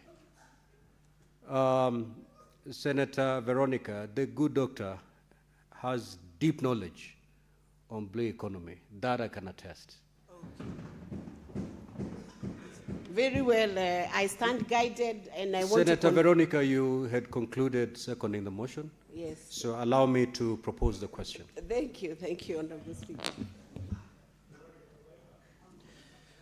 Now, honorable senators, I now propose the question that are aware that the Senate of Kenya is established under Article 93 of the Constitution, and its main role as set out at Article 96 is to represent, serve and protect the interests of the counties and their governments.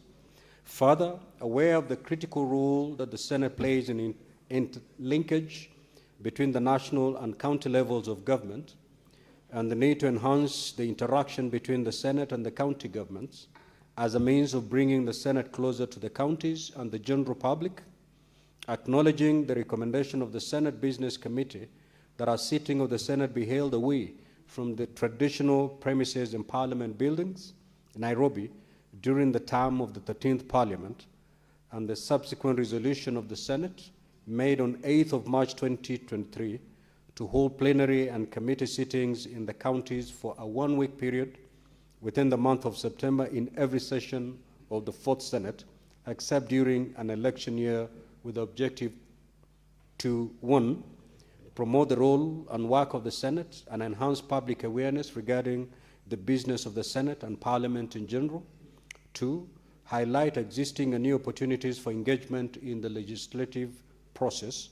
3, develop and strengthen partnerships at the county level of government.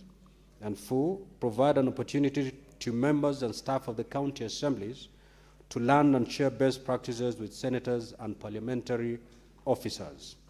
Further, acknowledging the successes made during previous sittings of the Senate outside Nairobi, held in Uasin Gishu, Kitui, Turkana, and Busia counties in 2018, 2019, 2023, and 2025 respectively.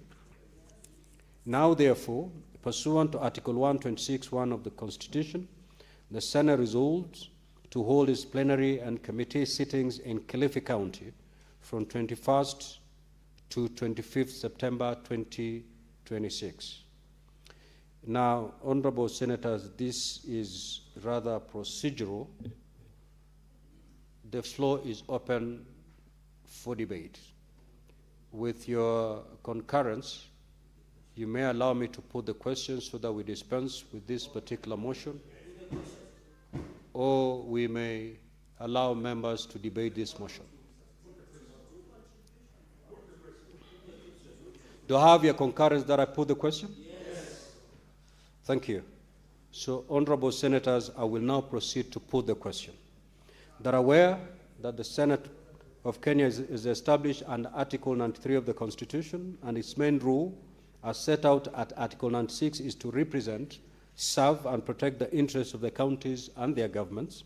Further, aware of the critical role that the Senate plays in the interlinkage between the national and county levels of government, and the need to enhance the interaction between the Senate and county governments as a means of bringing the Senate closer to the counties and the general public, acknowledging the recommendation of the Senate Business Committee that a sitting of the Senate be held away from the traditional premises in Parliament buildings, Nairobi, during the time of the 13th Parliament, and the subsequent resolution of the Senate made on 8th March 2023 to hold plenary and committee sittings in the counties for a one-week period within the month of September in every session of the 4th Senate, except during an election year, with the objective to, 1, promote the role and work of the Senate and enhance public awareness regarding the business of the Senate and Parliament in general. 2, highlight existing and new opportunities for engagement in the legislative processes. 3, develop and strengthen partnerships at the county level of government and provide an opportunity to members and staff of the county assemblies to learn and share best practices with senators and parliamentary officers. Further, acknowledging the successes made during the previous sittings of the Senate outside Nairobi, held in Uasin Gishu, Kitui, Turkana, and Busia counties in 2018, 2019, 2023, and 2025, respectively. Now, therefore, pursuant to Article 126(1) of the Constitution, the Senate resolved to hold its plenary and committee sittings in Kilifi County from 21st to the 25th of September 2026. Before I pose the question, just allow me to consult the clerk on a procedural issue.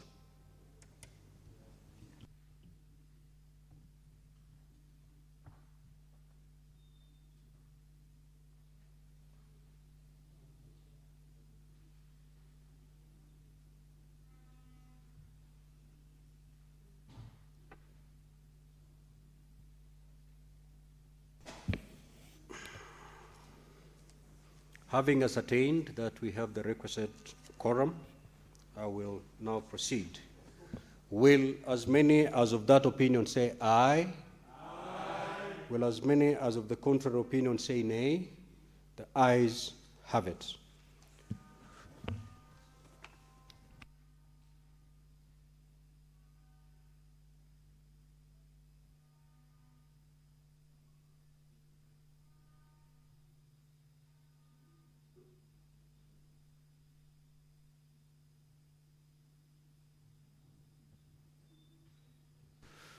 Senator Veronica, kindly approach the chair.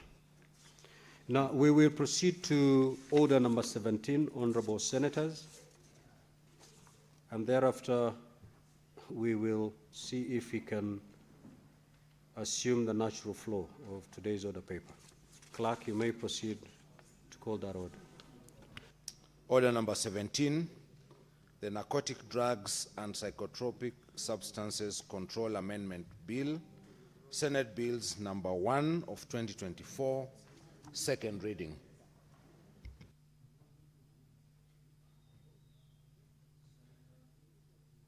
Senator for Meru County.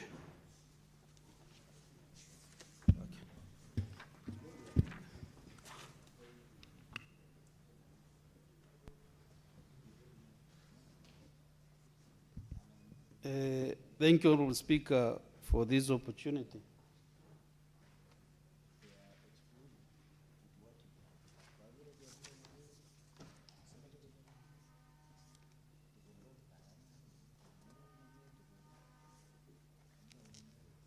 Honorable Speaker, Madam Speaker,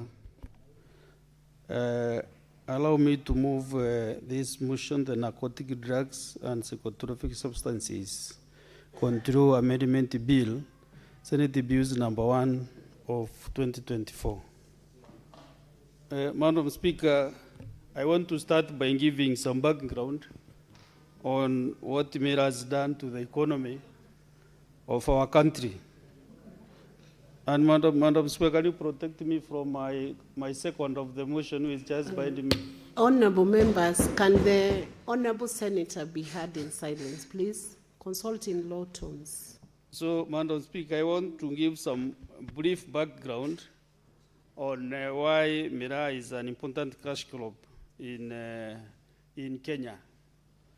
And Madam Speaker, Mera is an important cash crop in Meru County, which is particularly Nyambene region and to a large extent in the Republic of Kenya. And it is estimated that it is grown in an area covering 22,000 hectares of land and benefits more than 500,000 people, either directly or indirectly, who are engaged in production, packaging, transportation, and other trade activities. And before Mera was banned in European countries, Mera contributed Kenya sharing 7.2 billion to Kenya's national GDP. So this proposed amendment, for the interest of the members, the bill intends to amend the Narcotics, Drugs, and Psychotropic Substances Control Act to remove a substance called cathinone and cathine as naturally found in Mera crop, which is known as cathindulis, from the classification of psychotropic substances. You know, when you chew Mera, the reason why you feel excited or you feel happy, because Mera is a stimulant, is because of the two substances which are known as cathine and cathinone, Madam Speaker. And what we are proposing to do is to remove those two substances from the category of drugs as put by the NACANDA. So my justifications for the amendments is that under international law, cathine and cathinone are controlled by the UN Convention on the Psychotropic Substances 1971 and the Convention Against Illicit Traffic in Narcotics, Drugs, and Psychotropic Substances 1988. However, Madam Speaker, Mera as a crop is not under international control of the two instruments. As the report from the World Health Organization, Expert Committee on Drug Dependence in 2006 determined that the potential for abuse and dependence is low and the threat to public health is insignificant to warrant international control. What these experts are saying from the World Health Organization is that even if you chew miraa from now to tomorrow, to the day after tomorrow, it will have very little effect on your health. And Madam Speaker, to justify, it was true they choose miraa, of course, every weekend. And I think my health has never been compromised by the fact that I chew miraa. And many other people in this house also, Madam Speaker, and others out there, they do the same. You know, there's been some people saying that when you chew miraa, you cannot, your production effect becomes low, Madam Speaker. I want to challenge this house. Even we went with the Committee on National Security to a public participation in Yegembe. And they can realize that those people, actually Yegembe Central Constituency has the highest population in Meru County. And that is actually where a lot of miraa is grown. So, Madam Speaker, I'm trying to give justifications and also to say that in Kenya, miraa is a scheduled crop under the Crops Act 2013. So, while miraa is a legal crop in our statutes, the Crops Act 2013, the substances found in miraa, cadden, and cathinone are classified as narcotics in Psychotropic Substances Act. So, if the government is giving miraa farmers or miraa sector budget, and the same arm of government, another arm of government is trying to control and to say that miraa is a drug, Madam Speaker, that is why we have that contradiction. Therefore, this puts miraa under the ambits of the two acts. The amendments to the Narcotics and Psychotropic Substances Control Act to exempt cadden and cathinone as naturally found in miraa from the ambits of the necessary is very, very necessary to avoid the contradictions. Madam Speaker, the economic benefits of miraa are not contested, and the government's effort to revitalize the industry are well evident. And since the year 2016, the miraa sector has received budgetary allocations from the National Treasury. So if National Treasury is giving 2 billion to miraa sector, then why is Nakanda again penalizing those who are producing? Because once miraa is categorized as a drug through the cathinone and cathin, it is difficult, Madam Speaker, to do value addition. Miraa is nowadays, there is a lot of research in Meru University and other institutions that miraa, there is miraa wine, miraa juice, also miraa tea bags, Madam Speaker. But these institutions have been unable to market these products because they are not getting licensed by the Kenyan Bureau of Standards. So that is why I'm here this afternoon to pray with the Senate so that they can help us to remove the two substances, cathinone and cathin, from the category under Nakanda. So it is important, Madam Speaker, to note that some of the government agencies, including Nakanda now, have spoken about it, have given contradictory positions on miraa. In the year 2013, appearing before the Parliamentary Handle Committee, which was formed to investigate and inquire on miraa-related issues, the chairperson then for Nakanda, Honorable John Mutudo, told the committee, the parliamentary committee, that there were no strong grounds to classify miraa as a drug. And Makui was just the previous chair of Nakanda. And according to the Honorable Mutudo, he had no issues with the miraa, and he really pronounced himself that the miraa and is very little effect. Actually, he's the one who urged Parliament to repeal or amend the Narcotics and the Psychotropic Control Act, which indicated the two substances found in miraa as prohibited substances. And this afternoon, I want my colleague Senator Mohamed Faki. You know, we have been discussing Mira issues with him about Mira and Mugoka. There's a time there was a crisis in Mombasa that the government then, county government, wanted to ban one of the products. And both Senator Milaj and Senator Mohamed Faki really helped me to discuss all these matters, and that ban was lifted. So I want to thank them, and I'm happy that in this house to support what I'm trying to propose. And this is actually this is what. What's your point of order, Senator Faki? No, I'm saying. Is that a point of order, Senator Faki? You know, Madam misleading the Speaker, House.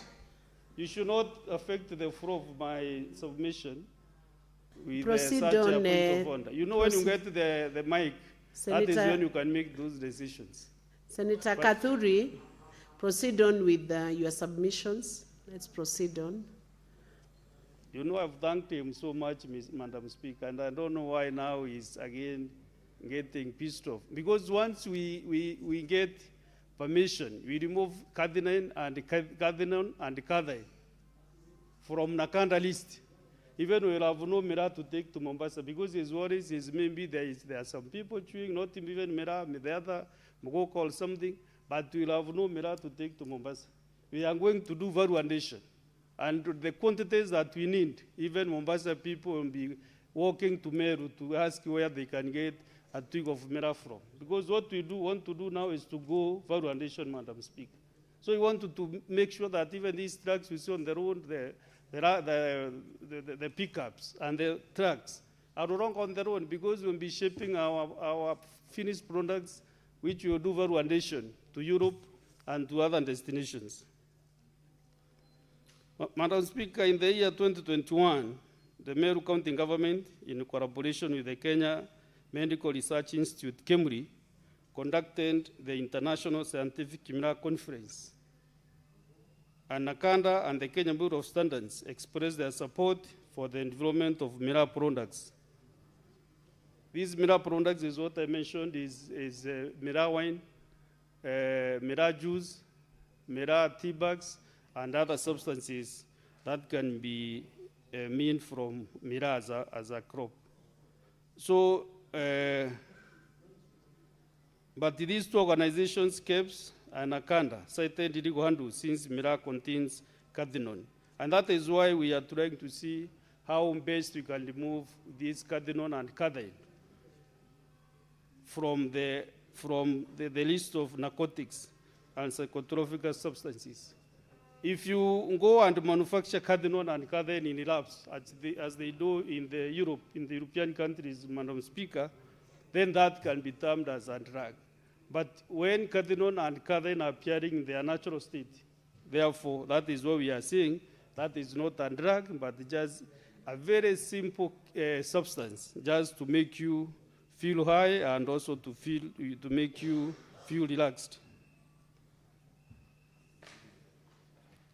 Madam Speaker, the entrepreneurs in the manufacture of the various Mira products have expressed their frustrations since their products could not be licensed. And this is hindering their products from reaching the intended market, especially the international market, as I put it. And they have, however, expressed optimism that such hindrances will be removed, since the government has shown goodwill in supporting the Mira sector. Among the recommendations of the Mira Scientific Conference was that there was need to amend the law to remove Mira from the list of narcotics and psychotropic stimulants to allow for value addition and diversify the Mira markets. The classification, Madam Speaker, of cardinal and cadeine as psychotropic substances is thus an impediment to the value addition, as I put it, of Mira and the development of Mira products. Madam Speaker, I want to give this House again some parliamentary reports that have been made in support of the amendments. Madam Speaker, on July, Wednesday 10th, 2013, The Parliament of Kenya resolved to form a parliamentary select committee on Miraa, and I was a member in the year 2013 when I joined Parliament. The 29-member committee was to be led by the Meru Women Rep, Honorable Kajuju, and the scope of the committee was to investigate and inquire into all matters relating to CAT, to consider and review all research findings, and to make recommendations on the way forward. And Madam Speaker, after the conclusion of its mandate, the committee tabled a report, and among its findings, there was no scientific proof that Miraa is on drug. Madam, in this committee actually we traveled even to the UK. I think almost 8 members, and we went to the House of Commons, and there the Minister of Home Affairs, Madam Speaker, and already they also done their research. It is in this document, and they also proved that Miraa is not a drug and is not affecting their people. And in its draft of recommendations of this committee led by Kajuju, the committee recommended the amendment of the Crop Act to include Miraa in the list of scheduled crops. And further, the committee recommended that they should allocate funds to research institutions to enable them to carry out extensive research on Miraa. And the committee also recommended that the government petition countries that had banned Miraa to lift the ban. So, Madam Speaker, through Statute Law Miscellaneous Amendment Act number 7 of 2016, Miraa was included in the list of Scheduled Crops Act 2013. So Miraa nowadays is just like coffee, like tea, like coconut, like pyrethrum, like korosho. So Miraa gets the budget through the National Treasury, like any other crop in Kenya. Senator Kaduri Murungi, you're addressing us in English. Kolosho is cashew nut. Cashew nut, of course, I know, but for the interest of Senator Miraji, I wanted her to feel nice when I mentioned korosho.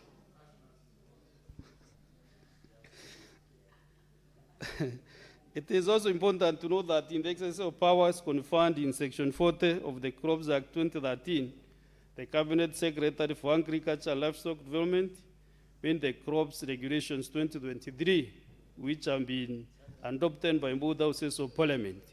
The objective of the regulations is to promote, develop, and regulate the Miraa industry. Madam Speaker, if I may quote my colleague also, Senator Modigi. Modigi, in this entire almost half of Embu County, people grow mogoka. And that is their economic lifeline. And that is why my friend is here attentively, because you'll be contributing to this important amendment, Madam Speaker.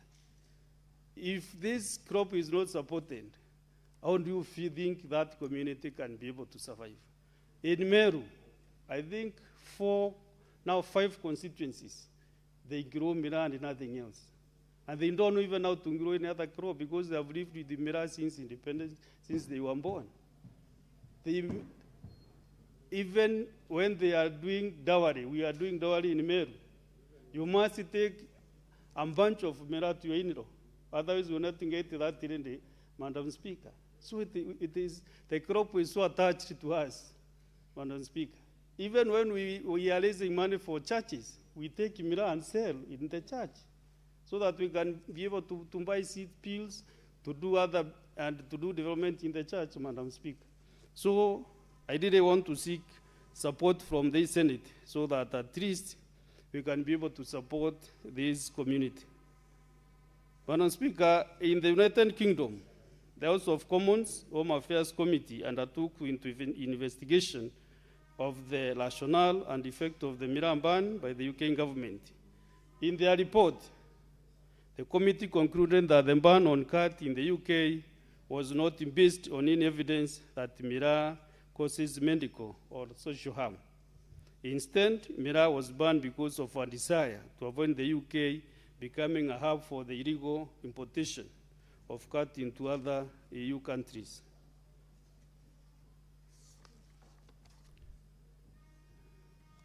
Madam Speaker, in their report, while sympathizing with the Kenya Miraa community, the UK parliamentary report captures this, and I want to quote that there is the clear potential for the introduction of controls on cat in the UK to have an detrimental impact on the economy of Kenya, particularly in Meru, where cat cultivation is a major industry. Madam Speaker, if European Parliament can be able to sympathize with this community, with Meru, with Embu, and other parts, how comes the Parliament of Kenya can be able to object the support that they should give this community? So they continued and saying that this would not in and itself be a good reason for rejecting a ban on a drug which was proven to be harmful. But in this case, there is no good evidence of medical or social harm. The Kenya delegation told us that, and told them that the policy and the potential to damage UK-Kenya relations. And through the UK is only one of the number of countries placing restrictions on cat. So, Madam Speaker, because my colleagues also want to contribute to this important amendment bill, I want to, in a few minutes, to summarize and conclude and say that, Madam Speaker, contrary to sensation reporting of the ban of Miraa in the UK, the United Kingdom Parliament acknowledged that there is no evidence that shows that Miraa has a direct causal link to adverse medical effects. The report indicates that in most of the European countries, the ban on cat was informed by bans affected by the neighboring countries, as there was the risk of exposing their countries into the business again. The Parliamentary Report Committee in Kenya on Agriculture and Livestock, Madam Speaker, dated 2nd June 2022, responding to a petition by Miraa farmers regarding the matters relating to Miraa, among them, implementation of the Miraa Task Force, implementation technical team recommendations, the diversion of funds for the Miraa industry, misappropriation of 1 billion meant for Miraa revitalization, further underscores the significance the Parliament of Kenya has placed on the Miraa sector. Madam Speaker, I don't want to continue with the more praises because I can see my members, honorable colleagues, have understood what I want to do. Therefore, in conclusion, Madam Speaker, well, Miraa is a legal cash crop in Kenya, and the government provides budgetary allocations to support the industry. The classification of its components as prohibited substances negates the strengths meant to revitalize the industry and is a hindrance to the value addition of the crop. It is only fair and just to the farmers and the manufacturers of Miraa products to have the components of Miraa, cathine, and cathinone, and their natural form be removed from ambits of the Narcotics and Psychotropic Substances Control Act. So, my colleague senators, I think I've convinced enough in my deliberations. But I'm very, very much available.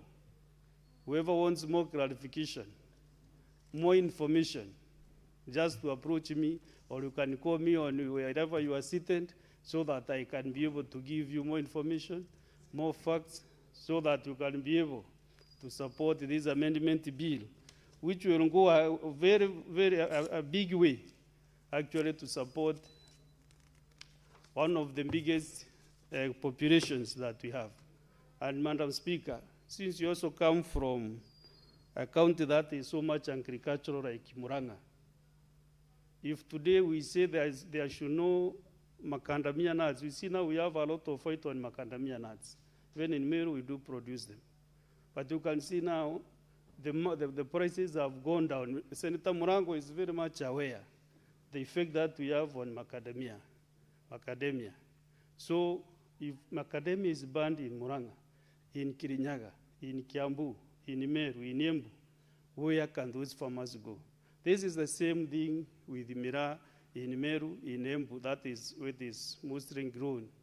Madam Speaker, I can see my colleague is a bit tense, but I want to promise you, once you approve this amendment bill, Senator Faki, we shall collect all Mira coming to Mombasa and do valuation. That is actually the comfort that I want to give you, so that when discussing this bill, you will have that insight, that what we want to do is to make sure that whatever Mira is coming out of Meru, we do valuation into wine, into juice, and also, if you can't drink wine or take juice, you can just boil your hot water and put Mira timber inside, and just you consume, and you'll be fine.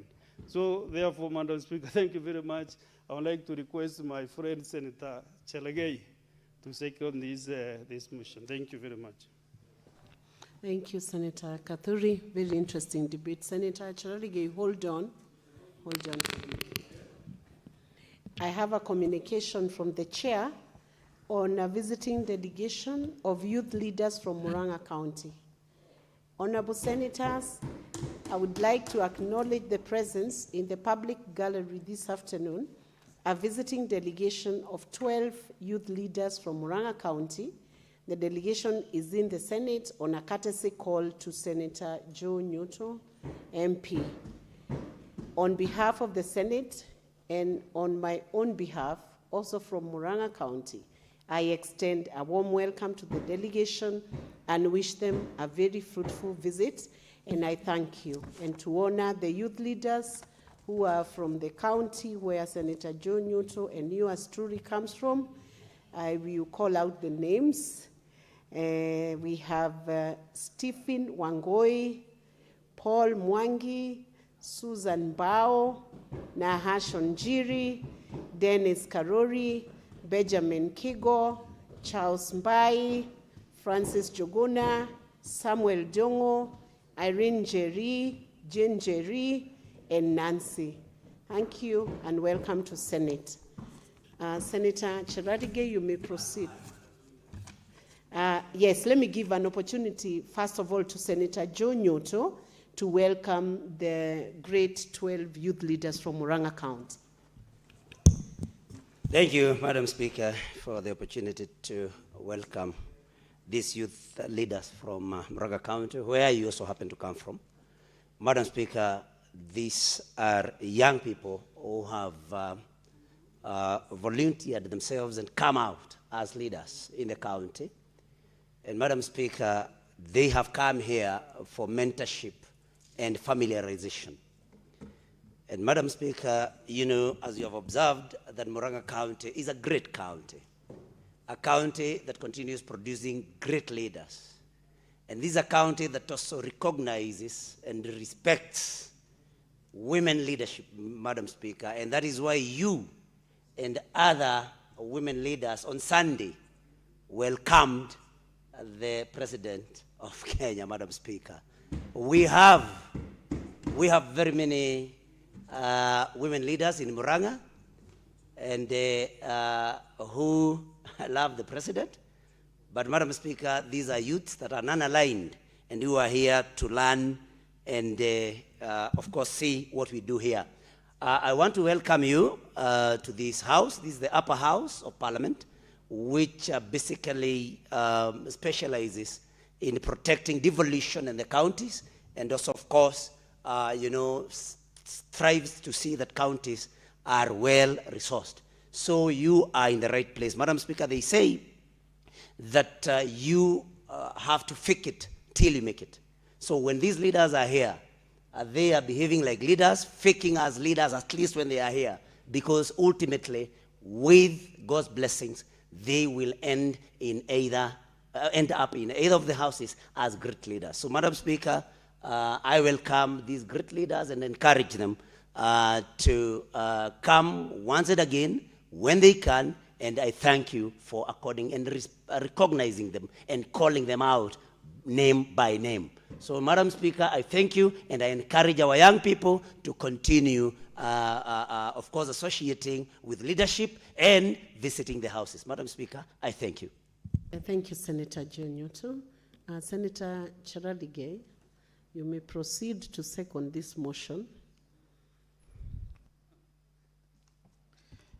Thank you, Madam Speaker, for this opportunity as I move to second this important bill, the Drugs Psychotropic Substance Control Amendment Bill 2024 by His Excellency the Deputy Speaker of the Republic of Kenya, Katuri Murungi, who is a member of Njurinjeke.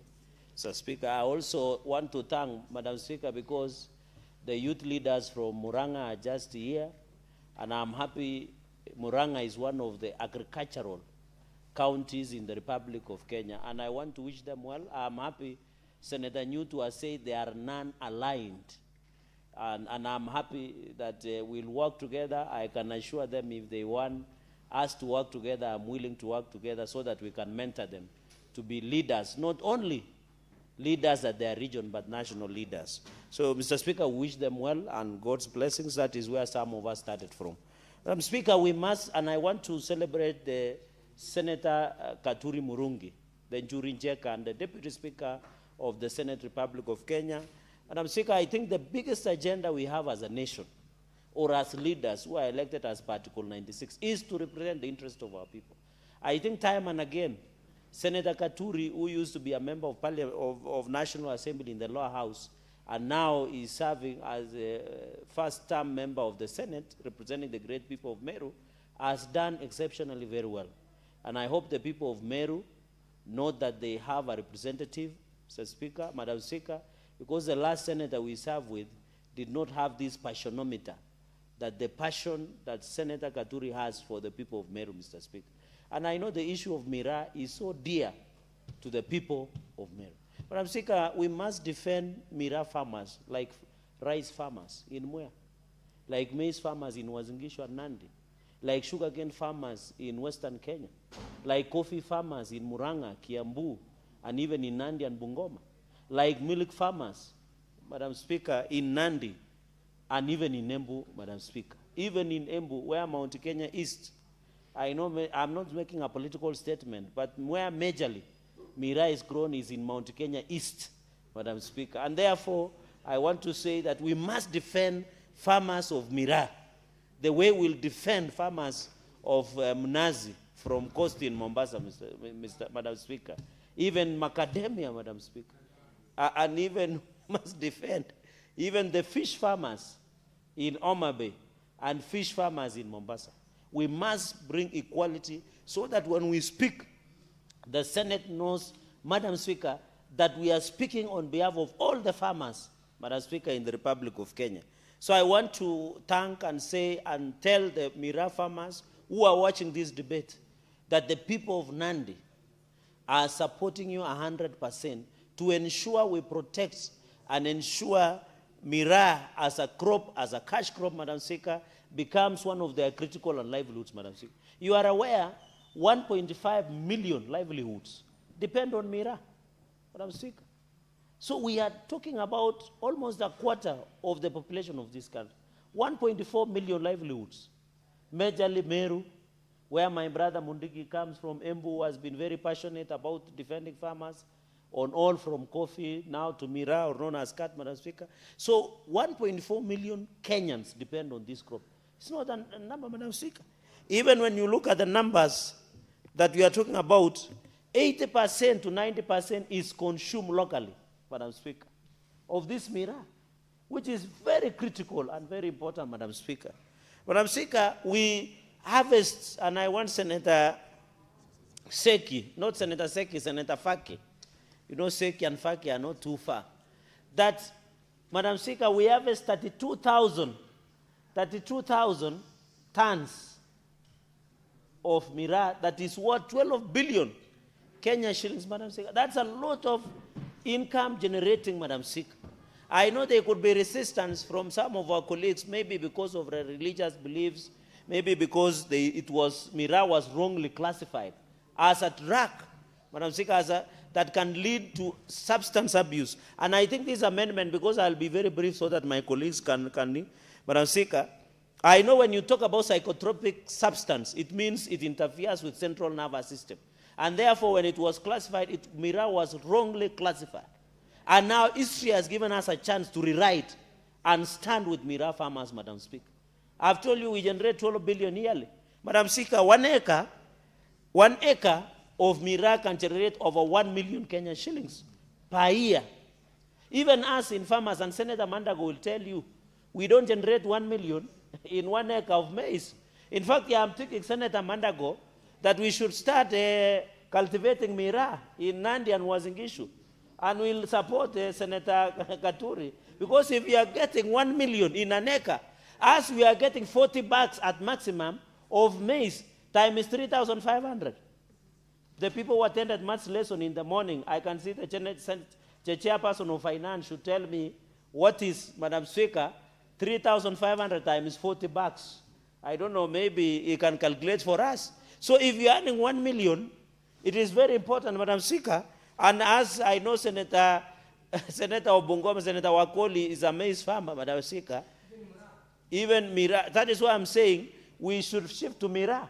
Because if you are getting 1 million per acre, as we are getting 140,000 for maize farmers, Madam Speaker, can you believe? We are doing badly, Madam Speaker, and therefore I want to appeal that let us pass this amendment, let us save Mira farmers. Madam Speaker, you know our greatest market is Somalia, Madam Speaker. We must protect those information. And I'm happy, Madam Speaker, as I continue to second, because I'll be very brief, that I'm happy even we should need to allow the Mira farmers to export beyond Somalia, in Eastern Central Africa, Madam Speaker, and even export overseas.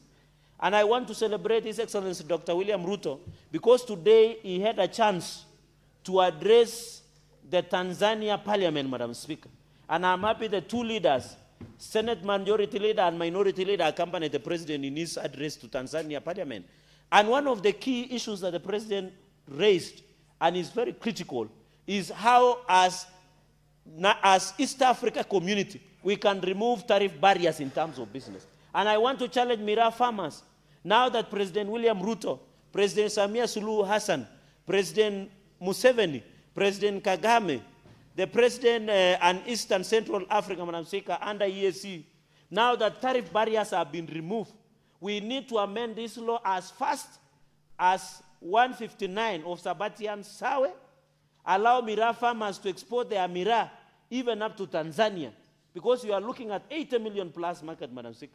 We are looking about 300 million plus market where Mira farmers can sell their crop, Madam Speaker. And I want to thank His Excellency the President, because some people might take it casually that we have removed tariff barriers in terms of business in this country. And Madam Speaker, that visit was very critical so that in future we can ensure we remove. We are one people, Madam Speaker. You have Maasais in Kenya, there are Maasais in Tanzania. Madam Speaker, I was impressed. There is also a Kalenjin member of parliament in Tanzanian parliament, Madam Speaker. So there are many. Even Luos are in Kenya. The others are in Isibania, I think, in somewhere in Tanzania, Madam Speaker. And therefore, it is very important, Madam Speaker. The second and final point I wanted to make is that when we amend this act, Madam Speaker, we expect the anti-narcotic units to stop harassing Mira farmers and also NACADA, Madam Speaker, the agency that fights against drug abuse in the country. Madam Speaker, Kenyans should understand the reason we want to amend and protect Mira farmers is if this is still classified as a psychotropic substance. The punishment of a psychotropic substance, Madam Speaker, is 1 million or life imprisonment, Madam Speaker. So I want to appeal to Senator Faki, Senator Roba, Senator Miraj, Senator Abbas, Senator Chute, that this is very important, Madam Speaker. These are just normal farmers. There is nothing. Even, Madam Speaker, can you believe the coffee you take? It interferes with central nervous system. The tea you take, it interferes with central nervous system. So we should not say Mira is a drug, Madam Speaker. It is just like any other crop that will assist, Madam Speaker, so that we can ensure. So I want to appeal to my colleagues, especially who have mentioned that we need... Honorable Chiradigay, just hold on. What's your point of order, Senator Bass? Senator... Yes, Madam Speaker, Captain. I wish to request the Honorable Senator Chiradigay to clarify why he chose to single out Senator Faki, Senator Miraj, and Senator Abbas, and Senator Roba for the benefit of the House, because I don't seem to understand the intention of the Honorable Senator. Thank you. Senator Chiradigay, can you clarify why you segregated and singled them out in your submissions. Madam Speaker, it is the senators that my eyes could capture. I could see at the floor of the House. Maybe I'll add the list: Senator Katuri, Senator Mundigi, Senator Mandago. Senator I have Charalige, mentioned a number of them. Senator Charalige, your eyes are encouraged to capture more senators so that they can feel the submissions are more inclusive. Okay, proceed and finish your deliberations. Madam Speaker, as per the standing order, I still have 1 hour, but I will just be brief.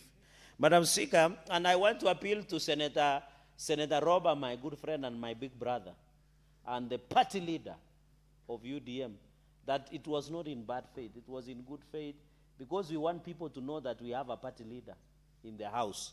And that is why I keep mentioning you, so that people are aware you are in the House, Madam Speaker, and your people appreciate that the role you are playing. Madam Speaker, and therefore on this issue of, as I conclude, Madam Speaker, the issue I just wanted to mention is that we want NACADA, an anti-narcotics unit, so that they can stop harassing farmers, Mira farmers, Madam Speaker. I want to appeal and call upon the President, I think under the Constitution, to just assent to this bill. It is in good faith, and we'll do value addition. Senator Mundigi was telling me that, and I once attended with him an ACK function, and Senator Mundigi was teaching us that Mira, we can do value addition. Senator Katuri has said, we make Mira juice, Madam Speaker. In fact, I'm proposing, if we pass this bill, and I know we'll pass it, Madam Speaker, we'll pass this bill. We'll pass it. We should also, in our availability of drinks in Parliament, I'm proposing that we should include Mira juice, so that we can start taking, and Kenyans can take the lead, Madam Speaker, because it is not a psychotropic substance. No, Madam Speaker, can you protect me from Senator Robert? He's becoming I don't want to say unruly, but he's becoming Madam Speaker. So juice, Madam Speaker, I'm proposing, and the first person who will assist us in testing that Mira juice will be led by the Deputy Speaker, Senator Mundigi, and yours truly. I'll be the third person, Madam Speaker. We will only consume water, soda, Mira juice, but other things are exceptional, Madam Speaker, and milk, of course. You know there's milk already in the menu of Parliament. So we need to expand the milk because it's very healthy. I'm told it is good for the body and the soul, and it can assist you in other engagements, especially after 6 p.m. to 6 a.m. in the morning, Madam Speaker. So we must ensure that we do value addition to all the things that we do, so that the people of Mira, we can do value addition, Madam Speaker. Madam Speaker, finally, we should amend the second schedule, because cutting on and cutting in, there are things that exist in Mira, but according to because I talked to some doctors, and I want to inform my colleagues that the interference of central nervous system is not as equal as an abuse of drug, substance, or alcohol, Madam Speaker. This is just like coffee. Let me use caffeine that we take. It doesn't interfere, it doesn't intoxicate, Madam Speaker. So I want to thank Senate Deputy Speaker for bringing this, Madam Speaker. This bill is very important, and we know we want, Madam Speaker, I've said you, they will always, that we ensure, even if it means that we do medical and scientific regulations, Madam Speaker, we prevent and we ensure our 1.5, Madam Speaker, and if we remove today the 1.5 million livelihoods, we'll be very grateful. And I know, Madam Speaker, we can, when this enforcement, judicial discretion over criminalization, resource needs, international obligations, and I've just given an East Africa, Madam Speaker. So we need to ensure that as a country, we must and should protect the farmers that we have in this country. Farmers, even I forgot to say, I know Senator Robert has been very uncomfortable through the Speaker. I forgot that we need also to protect camel farmers, just like Mira farmers. And that is why when there was that issue in Kwakimari, in Seikuru, we were very passionate that camel farmers should be protected. So as Senator Robert says, let's protect camel farmers. We are also saying protect Mira farmers. As Senator Mandago says, protect May farmers. We are saying protect Mira farmers. As Senator Mundigi says, protect Mira farmers. We are saying protect the fish in the auction. by Senator Fake. So we must agree as a country, Madam Speaker, that we need to say that. Madam Speaker, with those very, very many remarks, I want to thank you, Madam Speaker. Somebody mentioned that Muranga has a lot of women leadership. And we are proud because the House of Mumbi, the Kikuyu nation are proud of you. And Nyumba, we are so proud, Madam Speaker, because on Sunday, we saw that women can be good hostesses of the president. We are so proud of you. I saw how elegant, graciously, beautiful you are dressed, holding on to the president. And we know there is no, Madam Speaker, can you protect me from Senator Karen Nyamu? He's just heckling, and you know that's the habit of ODM. I'm just praising you. Why is he still us that I'm praising the Speaker? Does she have any other agenda that we don't know? So we are proud that you hosted the president.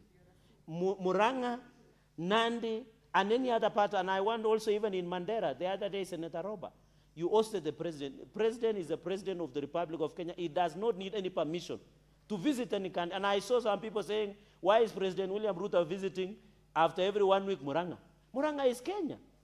He can even decide and come and live in Muranga. He's the president of Kenya, for heaven's sake. Even Meru. In fact, Meru should have a state lodge, Madam Speaker, so that the president can come and stay there, Madam Speaker. So, Madam Speaker, we are proud of you. And you know, many people had said Muranga is not in Kenya Kwanza, but under your leadership as SG Emeritus, we have seen Muranga is in government fully. And come 2027, many people will be shocked. I want to appeal to the president. The moment the president signs this Mira bill into law, he will get all the votes of Mount Kenya region, Madam Speaker. Madam Speaker, with those many remarks, allow me to second, and I thank you and allow the colleagues also to make a comments. I beg to second, and I thank you, Madam Speaker. Thank you, Senator Cheradi. Always very interesting in your debates. Honorable Senators, I propose a question that the Narcotic, Drugs and Psychotropic Substance Control Amendment Bill, Senate Bills number 1 of 2024, be now read a second time. And before we proceed on to the next stage of this bill, I am going to give a direction now that I see Senator Karen Nyamu is in the House.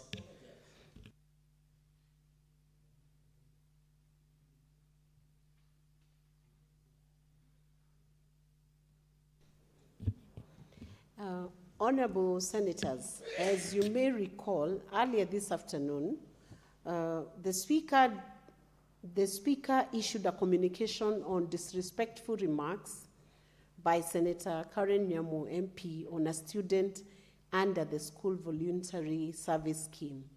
Honorable Senators, I now see Senator Nyamu in the chamber, and in this regard, I forthwith call upon the Senator to tender the unreserved apology as earlier directed by the Chair to the Senate, the student's family, and the public for the distress occasioned by her remarks in compliance with the communication that was issued earlier by the Chair and the Speaker of this House. Senator Karen Nyamu, you now have the floor. You can move to the dispatch and recite the apology in the acceptable version.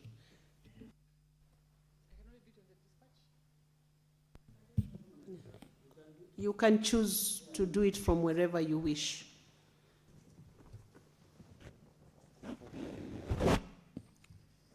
Madam Speaker, this apology has been written for me to read, and parts of it constitute an admission to what I have been accused of, which cannot be further from the truth.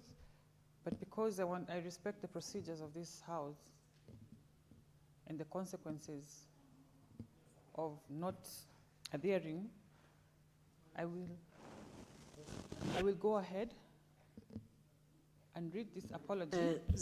Senator, what's your issue, Senator Roba? Yes, Madam Speaker, the Honorable Senator, contrary to the guidance you've given, she has disowned the statement that is in her hand by saying it was written for her to read. and contrary to what she believes is right. It's very important that if consciously she is not giving an apology, that she does not address, the Senate, that she is under coercion to make a statement that doesn't belong to her. Thank you, Madam Speaker. Robert, what's your point of order, Senator Chiradige? Madam Speaker, I rise under Standing Order 122. If you heard Senator Karen Nyamu, my good sister, she just said the apology or the apology statement she wants to make was written for her, and she agrees with partly or part of its statement, but she's saying admission of guilty on the aspect of what.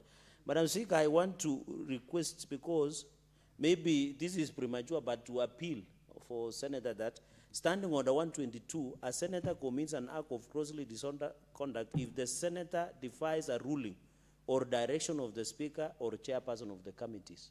So is Senator Karen Nyamu in order to defy your ruling that she goes expressingly and requests for an apology?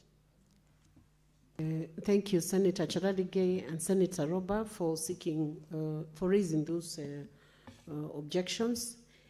Senator Karen Nyamu, I want to guide you. The Speaker has given directions on the apology you are to tender to the Senate.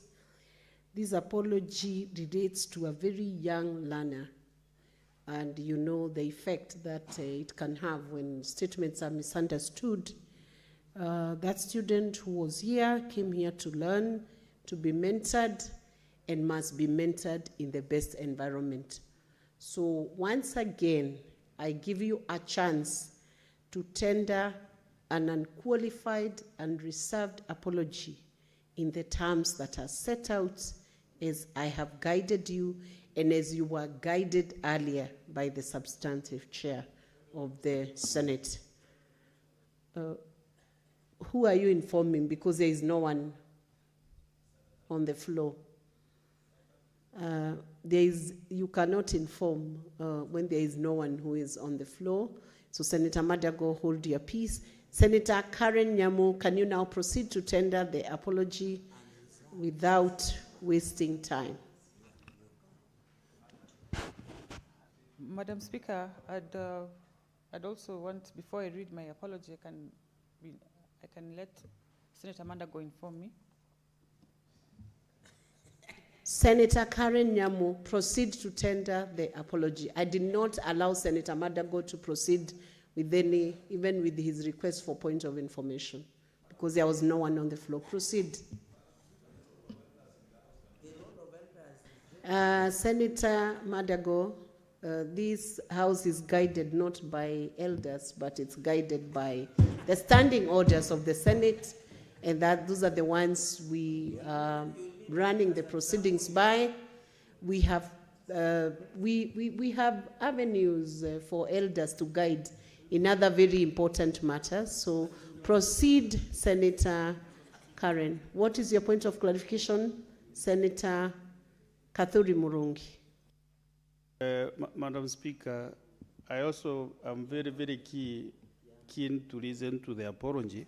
But Madam Speaker, do you mean the place of elders in this House is not there according to you? Because many times we refer to elder, the chairman, you or youth. Senator Kathuri Murungi. Can you praise us?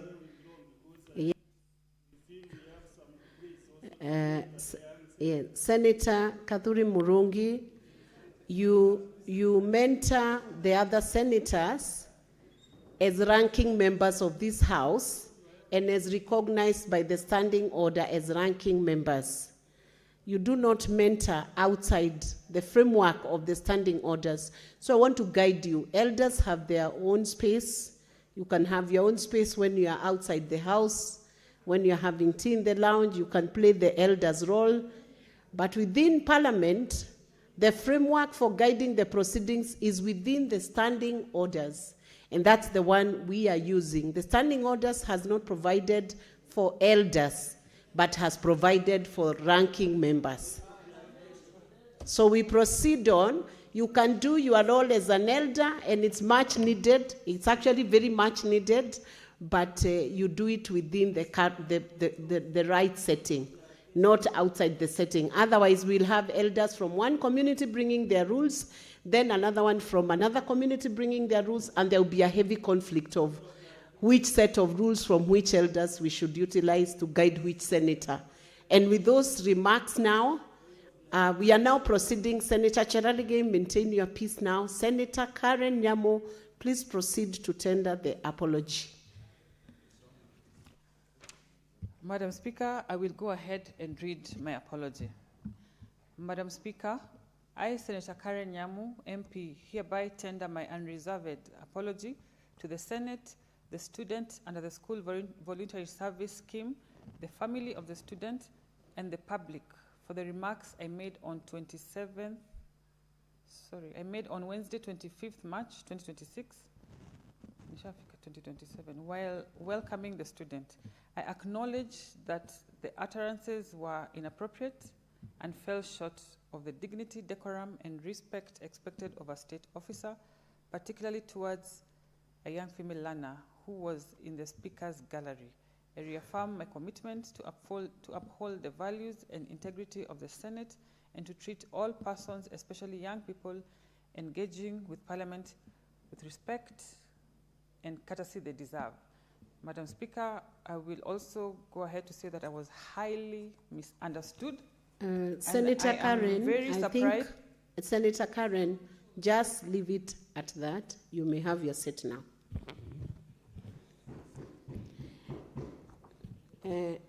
Honorable Senators, having considered the apology tendered by Senator Karen Nyamo MP, I hereby acknowledge and accept the same.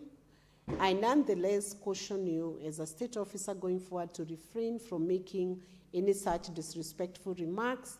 I further now direct that all remarks made by Senator Karen Nyamo MP to the Senate on Wednesday, 25th March 2026 be expunged from the Hansard of that sitting day. I thank you. Thank you. Right Honorable Amason Jeffer King, Speaker of Senate. We can now proceed on. What's your point of order, Senator Roba? Thank you, Madam Speaker. I rise on point of order, and according to Senate Standing Order 111, to request that because this is a bill that is of interest to many and we wish to contribute, all of us, to limit the timing of the contributions so that we can get the opportunity to weigh in. Madam Speaker, thank you. I propose 5 minutes, Mr. Speaker. Honorable Senators, there is a proposal for... yes, Senator Kathuri, the mover of this bill. Madam Speaker, if my record is right and my knowledge on procedure matters, you can only validate that time when the bill is being moved, especially after seconding. That is when you can be able to limit the time. But when we are midway, from the one you call row house, I don't know whether the standing orders in the row house are different.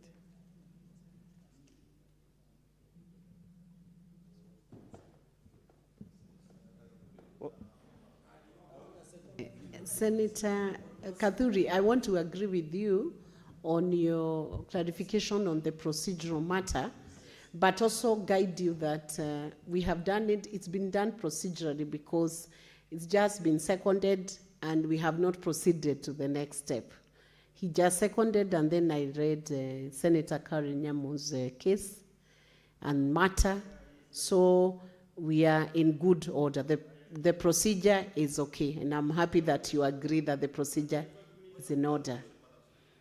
We have not agreed on the 5 minutes. Now we were going to discuss that aspect. So, honorable senators, there is a proposition that we limit debate so that everybody could, all senators could have an opportunity to contribute to the important bill. If we have consensus on the number of minutes, then we will proceed.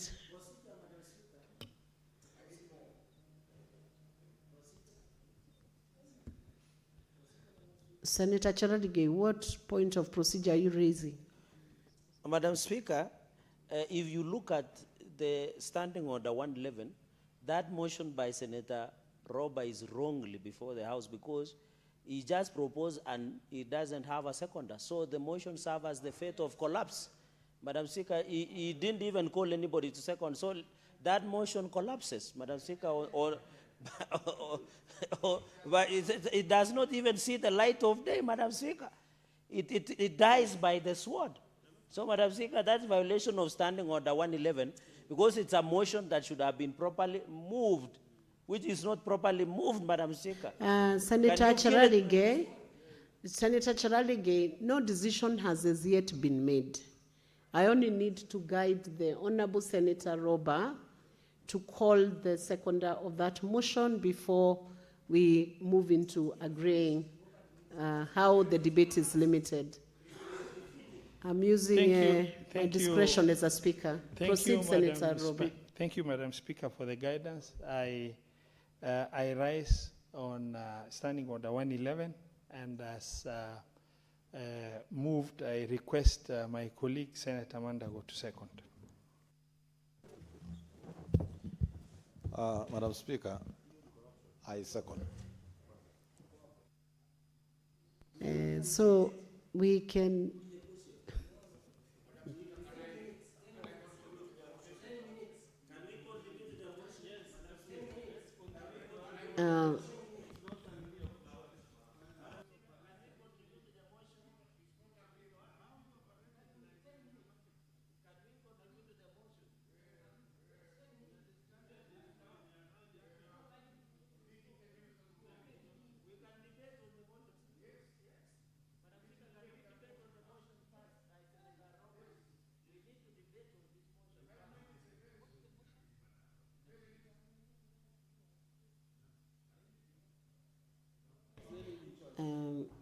Honorable senators,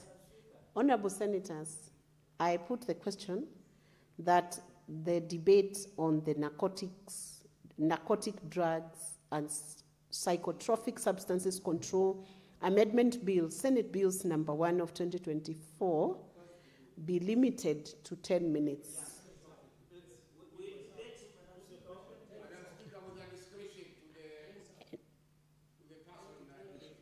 I put the question that the debate on the narcotic drugs and psychotropic substances control amendment bill, Senate Bills number 1 of 2024, be limited to 10 minutes. As many...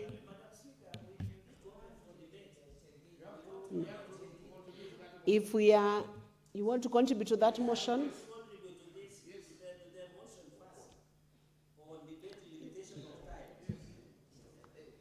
I will give one person on this side and one person on the other side and close that debate. So, Senator Faki, one person on this, one senator on this side and one senator on the other side. And 2 minutes each. Asante Mheshimiwa Spika. Kwanza ni kupinga mswada huu wa kupunguza wakati wa maongezi wa mswada huu muhimu. Mheshimiwa Spika, masuala ya miraa, masuala ya mogoka ni masuala ambayo yametoa athari nyingi sana kwa wakazi wa Mombasa, Pwani kwa jumla, na pia sehemu za North Eastern na sehemu zingine mpaka kama vile Garissa, Mandera, Wajia na kwa kwingineko. Kwa hiyo Mheshimiwa Spika, mimi binafsi dakika 10 hazitaweza kunitosha kuweza kuzungumzia mchango wangu kwa mswada huu. Ningeomba nipewe zaidi ya dakika 10 katika kueleza, nipewe zile 25 ambazo zinatakana kupewa ili niweze kupinga mswada huu kikamilifu. Asante Mr. Speaker.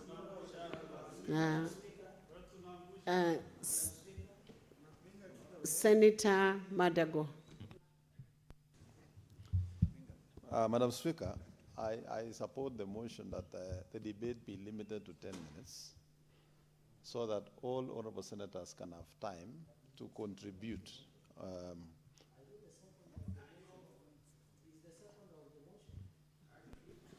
Senator Madago, you cannot contribute to it because you're I'm alerted you seconded, so Senator Cheradigei takes your position. Madam Speaker, thank you.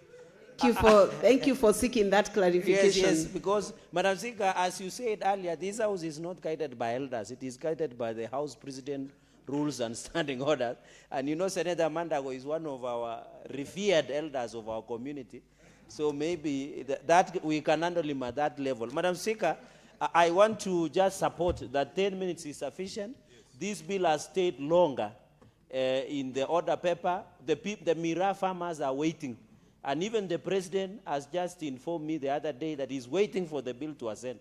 So 10 minutes is more than sufficient. Madam Speaker, put the question and we will win it. I thank you, Madam Speaker. Put the question. Senator Madago, that will be the last clarification we have on this issue. Take a minute. Yes.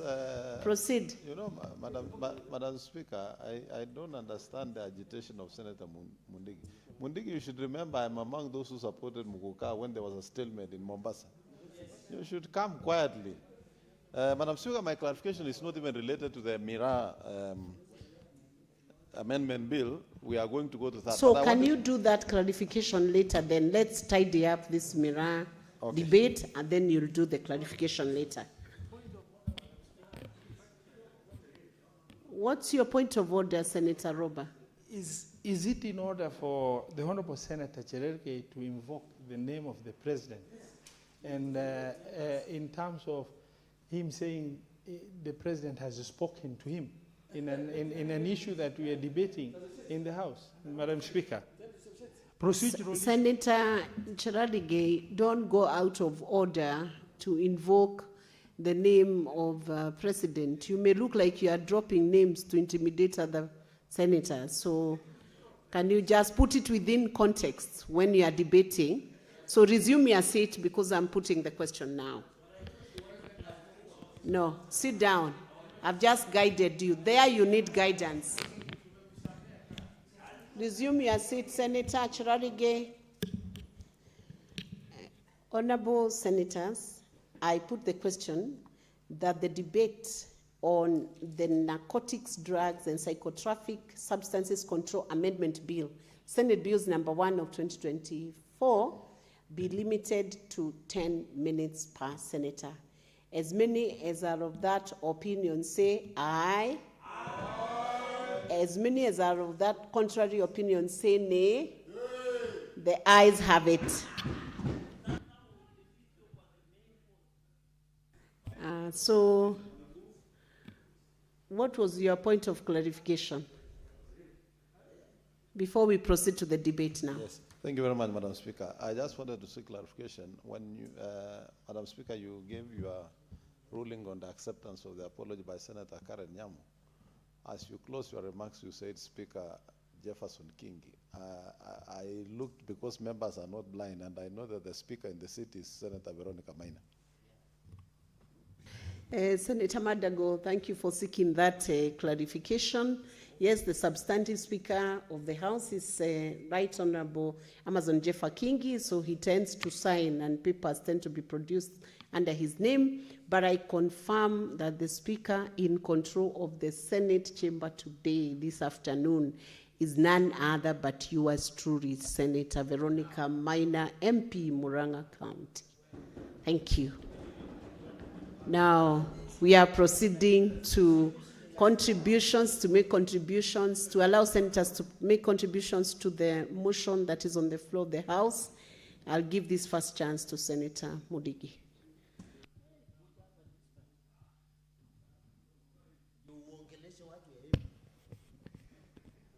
Asante Bispika kwa kunipa nafasi nichangie mjadala wa kuhusu mraa mgoka katika nchi yetu ya Kenya ambaye imeletwa na Senator wa Meru Mr. Kadhuri Murungi. Bispika, mambo ya kilimo katika nchi yetu ya Kenya, kila county iko na ile mazao inalima. Ukienda Kitale utakuta kilimo ya mahindi. Ukienda Kisumu utakuta kilimo ya sukari. Ukienda Mombasa utakuta kilimo ambaye ni ya blue economy, mambo ya samaki. Ukienda Kitale utakuta pia mahindi na Eldoret utakuta mahindi. Ukienda Embu, ukienda Kitui, ukienda Tharaka Nithi, ukienda Meru, ukienda Embu, ukienda pia Nandi, na ukienda karibu kaunti 15 mambo ya kilimo, kwa sababu siku hizi watu wote wamerudi masambani. Utakuta watu wanalima mahindi, utakuta kahawa, manjani, makandamia juu ya value addition. Pia Bwana Spika, mambo ya mraa mgoka, hii kilimo ilianza wakati hizi vitu zingine sirumbwa na Mungu. Mambo ya mraa kutoka zamani wazee wetu walikuwa nalima kilimo ya mraa mgoka, kwa sababu tunajua ukienda Meru hata kwa kanisa utakuta mraa inapeanwa kama sadaka. Ukienda kaunti zingine kama mambo ya ndoa, ilikuwa mambo ya wazee wa zamani, mambo ya mraa mgoka ilikuwa inapeanwa ndio mchana aweze kuolewa. Mambo ya mraa, Bwana Speaker, mambo ya watu wazee wakiwa wamekosana, unakuta hakukua na mambo ya vitu nyingi, hakukua na pesa.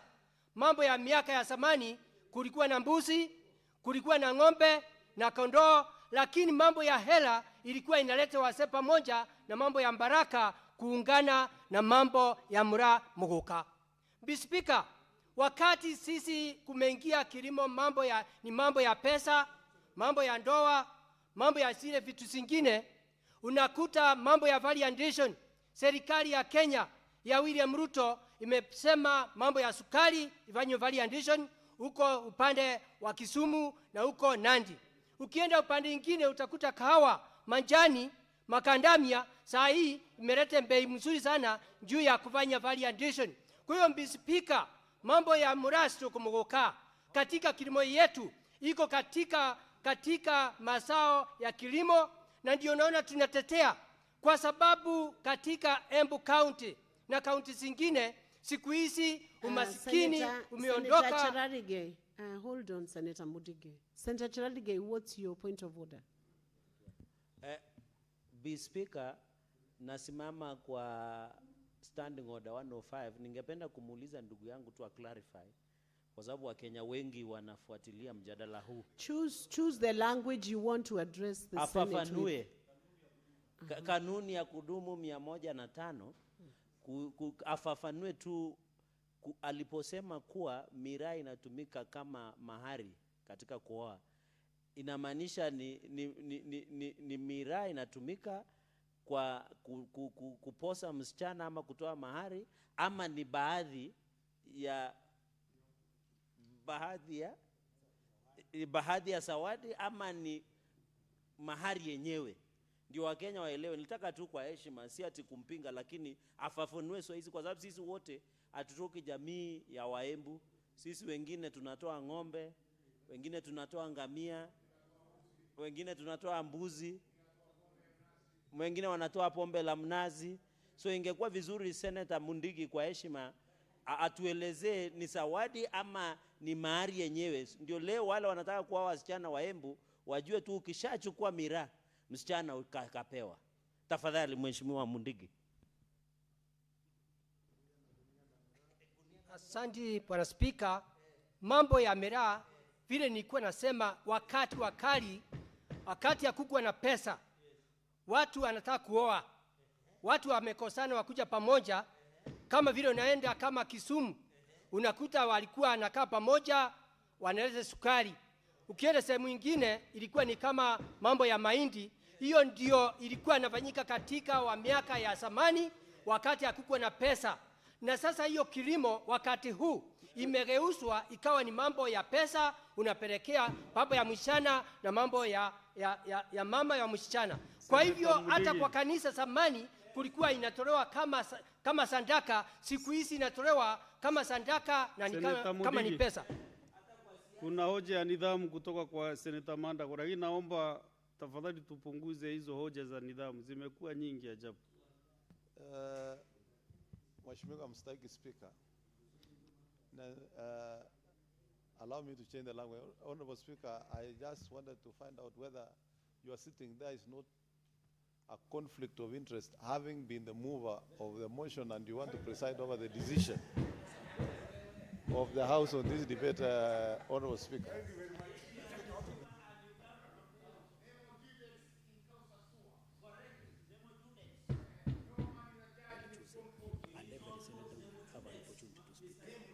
Honorable Senators, Honourable Senators.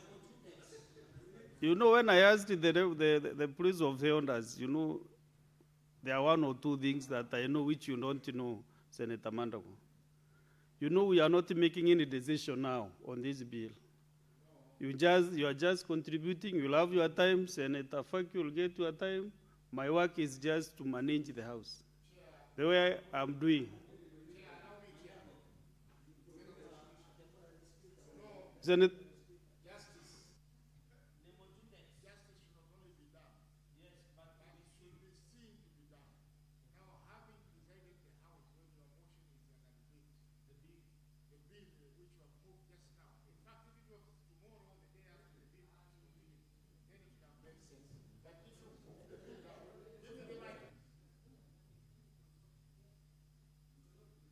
Yeah. No, wait.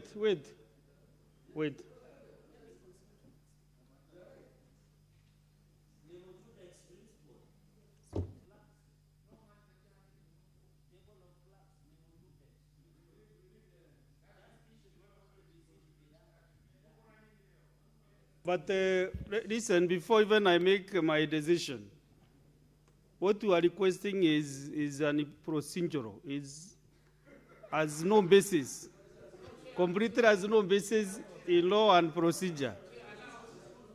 Well, the chair is here, and this should be determined even in our standing orders. No, wait, why are you making, just sit down, have your seat. What I'm trying to explain is that by Kaduri Murungi chairing this session has nothing to do with the bill, because the bill you just debate. Are you intimidated by me when I'm here, or what is your problem?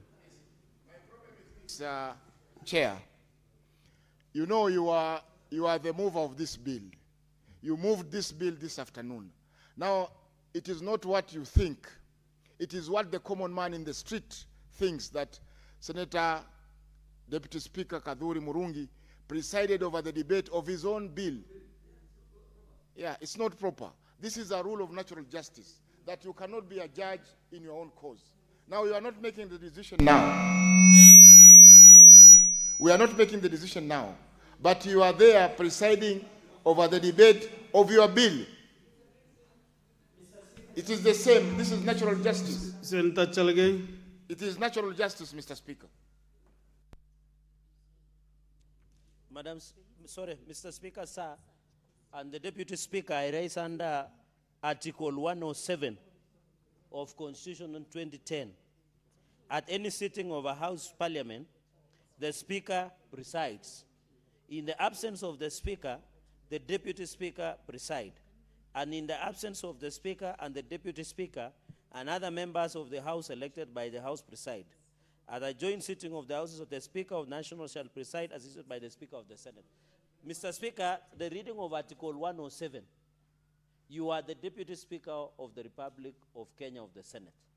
So you are properly seated, because Article 107 of the Constitution is very clear. In fact, if our brothers rely on standing orders of the Senate, the President, and my brother who is a senior advocate in this country knows that the Constitution is Can you take care of Senator Faki? Yes, Article Because he is 107. becoming- Article 107 talks about how Parliament should be presided. And Mr. Speaker, since you are the Deputy Speaker and the Speaker is not here, naturally, as per the Constitution, you are presiding over the House. And let me be on record. Under the Constitution, you don't lose your right as the elected Senator of Meru because you are the Deputy Speaker to move either a statement, a motion, or a bill. In fact, what Senator Faki is subjecting to you is contravening Article 7 on discrimination on your person as a member of this, and as elected Senator of Meru, Mr. Speaker. So you are properly presiding over the House. Let Senator Faki, he will be given a chance to contribute. Why is he worried if he has better ideas than all of us, Madam Secretary? Mudigi, proceed and conclude your contribution. Bwana Spika, yangu naomba tuweze kukaa pamoja kama Senate hii. Kama vile tulipitisha sukari ikawa variation, tukapitisha majani ikawa variation, tukapitisha kahawa ikawa variation. Saa hii hawa wakulima wote wanaserekea kama Wakenya ambaye wanaserekea mambo ya kilimo. Bwana Spika, ningeomba tu hii Senate vile ilifanya pia ipitishe mambo ya Mura, Mugoka, ndio ile kaunti 15 ile ambaye wakati huu inaserekea pesa kutoa kilimo ya Mura stroke Mugoka iweze kupata mazao yao, kwa sababu mambo ya shule, mambo ya kanisa, mambo ya manyumbani, kila kitu yote kilimo ya Mura stroke Mugoka inaendelea vizuri. Na pia Bwana Spika, kama hii mambo yote itaendelea, utakuta economy ya counties, utakuta economy ya Kenya kama vile tumeona serikali ya Kenya ya William Ruto ikifanya mambo ya mazao ingine. Hivyo tunamuomba hii bill tukipitisha pia apitishe ndio kilimo ya Mura Mugoka iweze kuendelea njia ile inafaa. Bwana Spika, mambo ya Mura stroke Mugoka yende ikawa watu wengine wanaweza kupinga, lakini naomba pia serikali kutoa hii kadhini na kadhino. Hiyo kakitu ni kama vile unaweza kunywa manjani nyingi ama unaweza kunywa kawa nyingi, inakusumbua akili, inakusumbua mwili. Kwa hivyo Bwana Spika, hii kitu ikipitishwa pia itafanywa research na serikali ya Kenya tuweze kuona kama inaweza kutoka dawa. Kwa sababu unajua Mura stroke Mugoka inaweza kutoa dawa mzuri sana. Pia Bwana Spika, mambo ya wine ambayo inaweza kutoka pale, mambo ya bigiji inaweza kutoka pale na vitu nyingi, na pia mambo ya majani ambaye inaweza kutengeneza ndio watu wakae vizuri. Na ninaomba Bwana Spika, mambo mengi hiyo ikifanyika kama itapita, utakuta nchi yetu ya Kenya ile kaunti zote inalima hiyo mazao, itafaidika na njia ile inafaa. Kwa hivyo Bwana Spika, watu wengi wanapinga, watu wengine wanapinga, lakini ni kama ukienda kule Mombasa, hatunjawahi kusema samaki ni mbaya. Tukienda kona zingine, hatunjaweza kusema njani mbaya. Kwa hiyo Bwana Spika, mimi nikiwa Senator wa Embu County, naomba hizi county zote zinalima hii mazao. County 15 itaserekea na njia inafaa, na pia umasikini itakuwa imeondoka katika nyumbani mwao. Kwa hiyo Bwana Spika, mimi nikiwa Senator wa Embu County naunga mkono. Nikimalizia, naomba tukipitisha mbona tu serikali kuu iweze kushimba dams na mboho na kila kona zote, ndio tuweze kupata maji ya kunyeshia ile mmea, na pia serikali itavute pia soko huko nje ya ng'ambo iwe variation. Kwa hiyo Bwana Spika, mimi nikiwa Senator wa Embu County, Daktari Mundigi, naunga mkono. Asante Bwana Spika. Sasa tusikie alionayo Senator wa Mombasa, Senator Mwinyi Haji Faki. Asante Mheshimiwa Spika, kwanza ni kusema kwamba mswada huu umekaa kwa muda mrefu na ni wazi kwamba ipo haja ya kumaliza mswada huu. Mheshimiwa Spika, zao la miraa na mgoka ni katika yale mazao ambayo yana ile kemikali ambayo inaitwa cathinone na cathine, ambazo kemikali hizi kulingana na Umoja wa Mataifa kuhusiana na masuala ya madawa zimewekwa katika ibara ya kwanza, yani schedule 1 katika sheria ya Umoja wa Mataifa inahusiana na masuala ya madawa ya kulevya, na katika nchi yetu ya Kenya imewekwa katika class C ya madawa ya kulevya. Kwa hivyo hizi kemikali mbili ambazo ziko katika mmea wa miraa na mmea wa mugoka ni kemikali ambazo zimepigwa marufuku kimataifa kwa sababu zina madhara kwa wale watumizi wa madawa haya wa vitu hivyo. Kwa hivyo hii cathine na cathinone ni sawa na ile ambayo iko katika zao la bangi, cannabis sativa. Bangi pia ina kemikali hizi. Kwa hivyo iwapo tutakuwa tunafungulia miraa na mugoka ama kuondoa kemikali hizi mbili katika mambo ya madawa, ina maana kwamba bangi pia itakuwa imeingia katika uhalali. Tunaweza kuvuta bangi kwa sababu bangi pia ni mmea. Tukiangalia sehemu fulani za Mount Kenya bangi inakuzwa kwa wingi, lakini msituni kwa sababu ni zao ambalo limepigwa marufuku. Kwa hiyo Mheshimiwa Spika, ni masikitiko kwamba nakada pamoja na polisi hawajaweza kuanza kushika watu kwa kukeuka sheria inahusiana na madawa ya kulevya, hususan zao la miraa na zao la mugoka. Mheshimiwa Spika, iwapo tutafungulia cathinone na cathine, kuna zile synthetic ambazo ni za kutengenezwa katika maabara na nyinginezo ambazo pia zina kemikali kama hizi, zitaweza pia kuruhusiwa kuingia katika nchi yetu. Hivyo basi itakuwa ni madawa ya kulevya ambayo yanatumiwa kwa urahisi na yatapatikana kiurahisi ili kuweza kudhuru afya za jamii zetu. Mheshimiwa Spika, katika soko la kimataifa miraa mara nyingi inakwenda sehemu za Yemen na sehemu nyingine chache, lakini sehemu nyingi hata hapa Tanzania, Mheshimiwa Spika, miraa imepigwa marufuku. Ukishikwa na miraa Tanzania ni kama ambaye umeshikwa na madawa makubwa ya kulevya kama hapa tunayotumia zile cocaine na nyinginezo, na unaweza kufungwa maisha katika nchi ya Tanzania. Ukenda Uganda pia Mheshimiwa Spika, miraa imepigwa marufuku. Kwa hiyo Mheshimiwa Spika, sio Kenya peke yake, ni Kenya peke yake ambayo inaruhusu ukuzaji na uuzaji wa miraa, lakini kimataifa sehemu nyingi miraa imepigwa marufuku, na ukifika sehemu nyingine Mheshimiwa Spika waweza kuhukumiwa kifo kwa sababu ya zao hili ambalo utakuwa umelibeba. Mheshimiwa Spika, zao hili likiruhusiwa kama linavyoruhusiwa sasa, ni kwamba tunaingiliana na ile hali ya afya ya akili kwa watu wengi.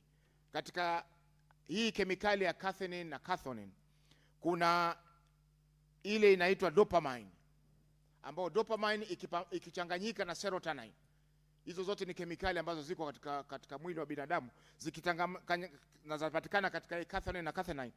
Zikichanganyika Mheshimiwa Spika, zinaleta madhara ya akili.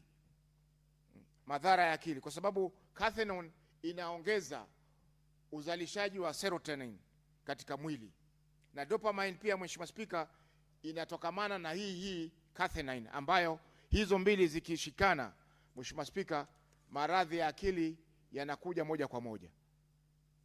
Kwa hiyo Mheshimiwa Spika, iwapo tutakubali mswada huu ni kuwa tunahalalisha ulanguzi pia na vile vile matumizi ya madawa ya kulevya ambayo yatakuwa na athari kubwa kwa jamii zetu na nchi zetu. Mheshimiwa Spika, kwa mji wa Mombasa, kwa kaunti ya Mombasa, kwa siku Mheshimiwa Spika, watu wanatumia shilingi milioni 75.6 kwa matumizi ya miraa na mugoka. Pesa hizi Mheshimiwa Spika zinakuwa kwa mwaka mzima na karibu bilioni 7. Na ukiangalia Mheshimiwa Spika, wale wanaotumia madawa haya sio watu ambao ni matajiri ama ni watu wenye kujiweza, la, ni watu ambao wengi Mheshimiwa Spika ni walala hoi, na hii imesababisha kusambaratika kwa jamii. Wengi nyumba zao zimevunjika, watu wameweza kupata talaka kupeana talaka na kukimbia, ukosefu wa kazi Mheshimiwa Spika, ukosefu wa usalama na kusambaratika kwa jamii katika maeneo hayo. Ukiangalia Mheshimiwa Spika, sehemu za Lamu miraa inalakiwa kwa shangwe. Ile boti ya miraa ikifika Mheshimiwa Spika asubuhi inalakiwa kwa shangwe, kwa sababu wananchi wameweza kuipata ile katika damu yao, na kwamba sasa akiikosa inaleta shida. Mheshimiwa Spika, tukiangalia mbali na hiyo milioni 75 ambazo zinatumika kununua miraa na mgokaa kila siku, kuna zile gharama nyingine ambazo hazikadiriki. Kwa mfano afya inaathirika Mheshimiwa Spika, kwa sababu wengi wanaotumia miraa wanapata shida kustarehe na wake zao ama wale wapenzi wao. Vile vile afya yao Mheshimiwa Spika inazoroteka, kwa sababu wanapunguziwa kasi. Miraa inapunguza kasi ya mwanamume, inakuwa ni rahisi labda kumaliza Mheshimiwa Spika, na vile vile pia hali ya shahawa ya mtu ambaye anakula miraa Mheshimiwa Spika huwa inaharibika. Kwa hivyo hizi zote ni athari ambazo zinapatikana na matumizi ya miraa Mheshimiwa Spika. Vile vile Mheshimiwa Spika, mbali na masuala haya ya afya, kuna masuala ya ukosefu wa kazi kwa wale ambao wanatumia bidhaa hizi. Utapata mtu anayekula miraa Mheshimiwa Spika atalala mpaka, atakuwa macho mpaka saa 9 usiku. Mtu yule hawezi kuamka asubuhi akaenda kazini ama kaenda shambani, itabidi mchana aamke tena alale. Kwa hiyo Mheshimiwa Spika, hii inasambaratisha jamii, na tusiambiwe kwamba ati Wameru hawana mazao mbadala. Tumeona zao la macadamia linakuwa vizuri katika maeneo ya Meru. Zao la majani chai linakuwa vizuri. Kwa mfano majani ya mogakao Mheshimiwa Spika na majani chai hayana tofauti. Ukiangalia mmea wa majani chai na mmea wa majani wa mgokao hawana tofauti. Kwa hiyo Mheshimiwa Spika, tusiambie kwamba ati hakuna mzao mbadala ambalo Wameru wanaweza kukuza ama Waembu na Wadharaka waweze kukuza badala ya mgokaa na miraa.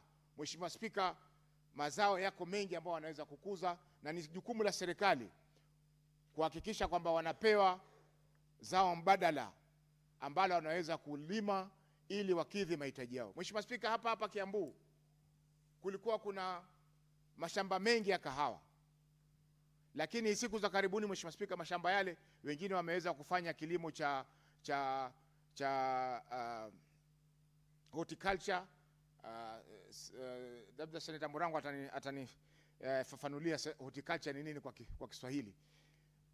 Wengine wameweza kukuza passion fruit, wengine wameweza kupanda maua, na hivyo basi wameendelea kufanya ukulima kulingana na vile ambavyo wanaweza katika maeneo yao. Sehemu nyingine Mheshimiwa Spika, kwa mfano sehemu za Nyanza, bangi inaweza kufanya vizuri sana. Sehemu za Mount Kenya bangi inaweza kufanya vizuri sana, lakini wakulima wa kule Mheshimiwa Spika wamejizuia kulima bangi.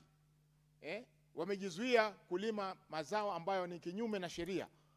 Kwa hivyo kwa nini Wameru wawe ni watu tofauti, kwamba waruhusiwe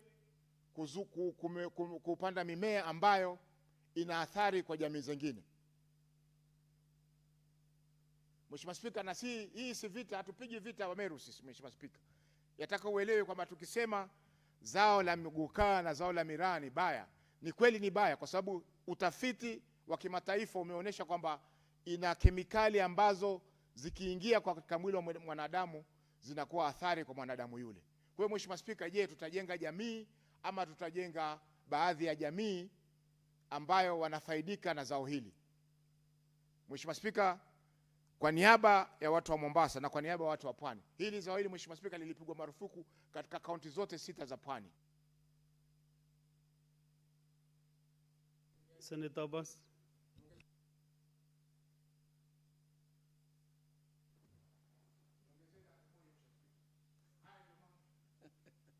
Seconds. Conclude. Zao hili lilipingwa sio Mombasa peke yake, mpaka Nakuru Mheshimiwa Spika. Nairobi hapa maeneo ya Isli Mheshimiwa Spika, watu waliandamana kupinga zao hili. Kwa hivyo sisi hatusemi kwamba watu wa Meru wanyimwe nafasi ya kupata pesa, lakini kupata pesa kwa njia ambayo si halali, Mheshimiwa Spika, hiyo haikubaliki. Si kwa kisheria za nchi wala kwa sheria ya Mungu. Fanya kazi upate pesa kwa njia ambayo ni halali. Na zao la mgokaa na zao la miraa, Mheshimiwa Spika, ni mazao ambayo ni athari kwa jamii. Kwa hivyo tunapinga mswada huu na nikiwa mwenyekiti wa sasa, nataka niwaeleze ya kwamba hii sheria sio ya kusema aidha kupiga marufuku miraa ama mgokaa hasa. Kile kitu tunajadilia na sio vile nimeleta mswada, ni vile nataka tuwe katika laini vizuri. Ni kama bunge ya Senate itakubali kutoa substance inaitwa cathinone na cathine katika orodha ya nakanda. Hiyo tu, sio ya kwamba tujadili kama miraa ama mgoka ni marufuku, ni halali ama ni haramu kwa nchi yetu. Ndio nataka tuwe tunaelewana namna hiyo. Senator Abbas. Senator Abbas.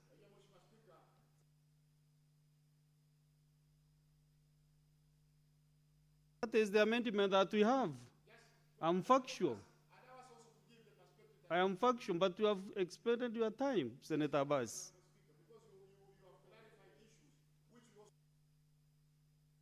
Abbas, proceed. Okay.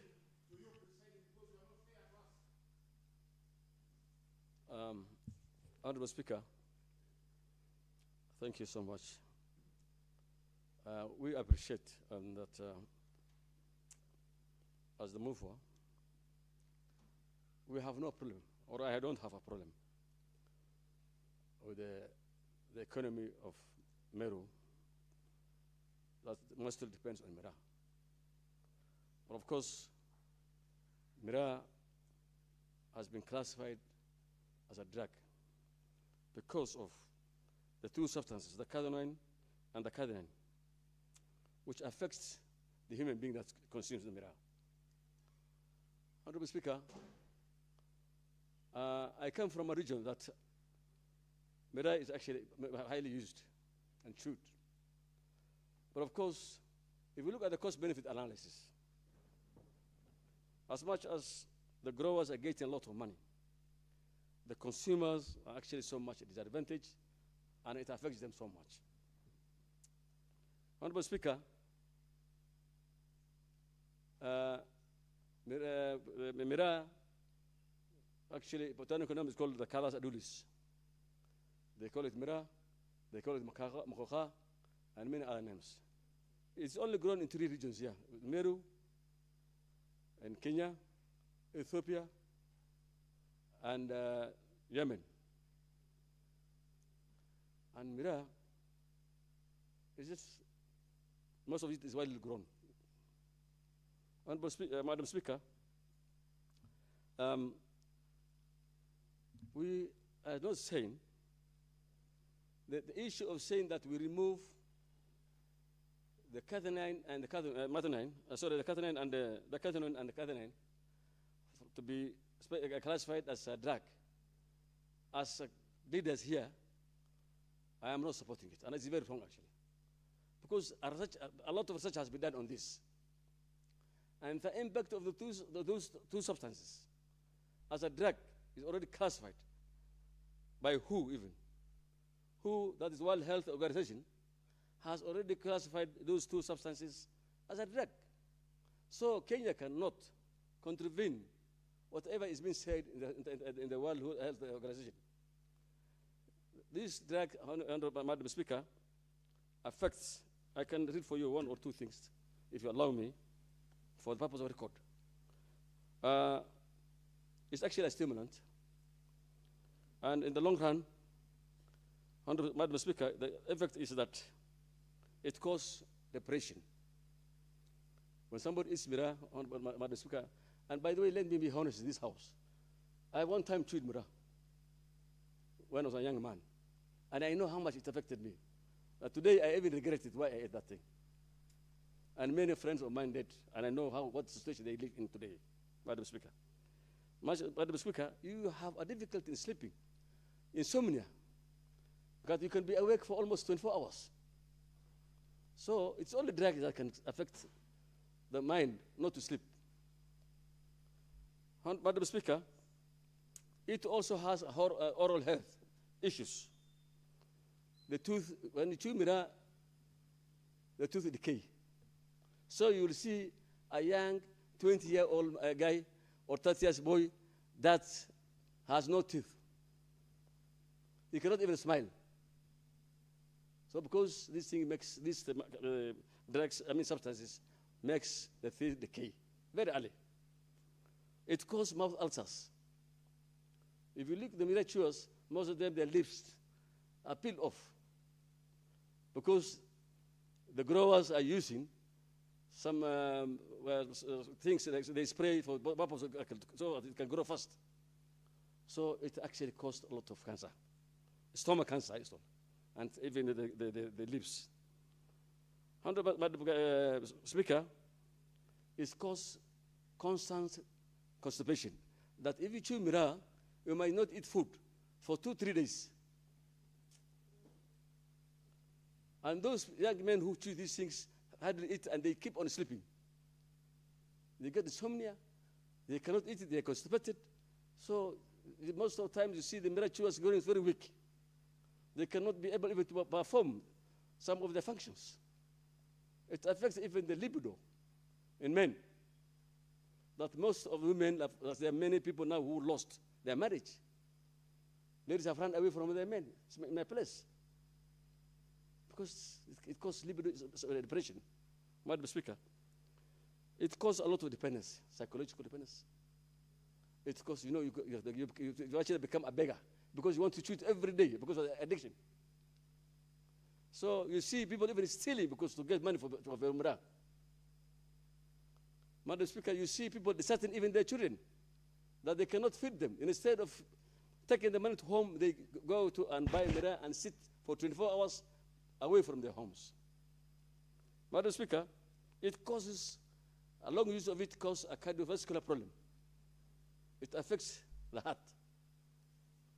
And many people are actually having a heart problem. Therefore, it elevates the blood pressure also. You get pressure, continuous use of it. So we have so many sickly people who have heart problem with a lot of pressure as a result of this methanine and cotinine. Liver cases also are very bad because you're chewing that thing and it has those drugs and substances. You have liver problem. People liver sclerosis, what do you call it? I think there's a name they use. That the men who chew miraa have a liver problem. Madam Speaker, it has a lot of socio-economic problems also. Of course, it affects the livelihood, as I said. The money is being used. It causes libido issues that it causes breakage of homes. Many of them actually, the men and women have left one another. Therefore, miraa, as it is, actually, we know the government is supporting miraa just because of politics, to get the support from our brothers in Meru. So, Madam Speaker, one other thing is miraa is actually only chewed by the Merus, which are not even many. And one other thing, Madam Speaker, that thing has even affected the education systems in Kenya. Our boys and kids are not going to school. Because if they get to learn these things, the mothers are selling miraa, the kids have not even time for the love of their mothers. So it has really caused a lot of social problems to us, to the chewers, and those who make business out of it. And therefore, even the World Health has classified miraa as a substance that causes depression. And as bad actually. It is bad in Uganda, our neighborhood. It is bad in Tanzania. It is bad in every country. What do you call it? Rwanda. It is bad in Europe, in entire Europe. It is bad in the Middle East. Actually, in the Middle East, if I found, it's life sentence. So today, telling that Nakada to remove miraa as a drug, I think we're misleading this country. As much everybody has a choice to chew miraa. If they want to buy it, let them buy it. But you cannot hold an institution like NACADA, which is there to regulate all drug issues, to remove Mira as a drug. With those few remarks, I beg to support. I beg to oppose. Senator Murango.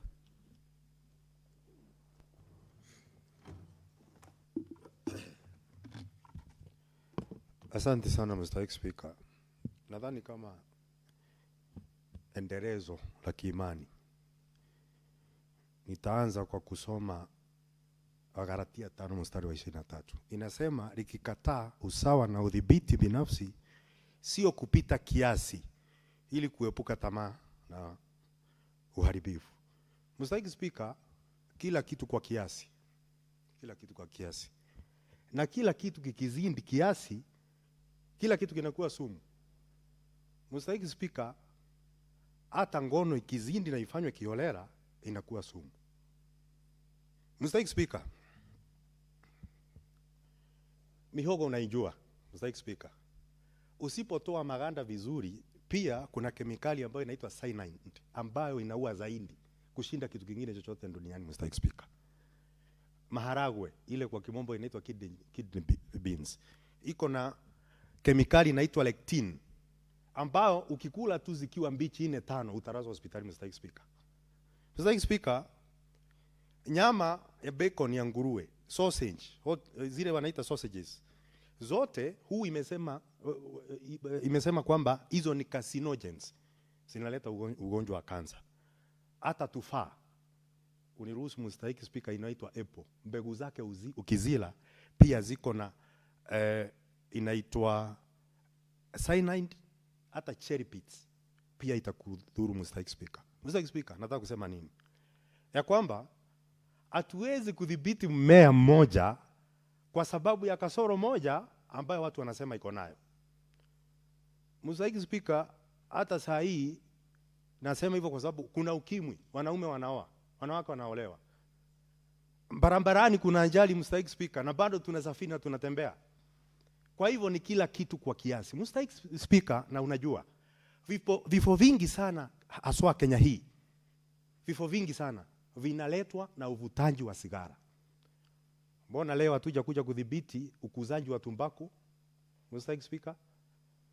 Na hilo liko wazi kwa kila mtu kwamba uvutaji wa sigara ndio unaua watu wengi sana duniani. Na niko na hesabu, Mr. Speaker, katika jadwali nilo nalo hapa, Mr. Speaker, ya kwamba wale wanaougua na kufa kwa sababu ya kuvuta sigara kwa sababu ya kupumua ni 40%. Na usisahau, Mr. Speaker, uvutaji wa sigara unaua watu 12,000 kushinda kitu chochote katika nchi ya Kenya. Kuna kansa inakuwa ni 31.4 nchini. Kifua kikuu 13.4. Cardiovascular, magonjwa ya moyo 11.2. Mr. Speaker, nasema tusiwe na mazoea ya kuja kuleta sheria ili kuweza kuharamisha mazao ama uraibu ambao unaenda kwa maskini. Ndio maana unaona, Mr. Speaker, leo makaa ni haramu lakini mbao kwa sababu zinaenda kwa tajiri ni halali. Leo hii, Mr. Speaker, ukienda na mbao umembemba na uko na risiti, hakuna mtu atakuuliza.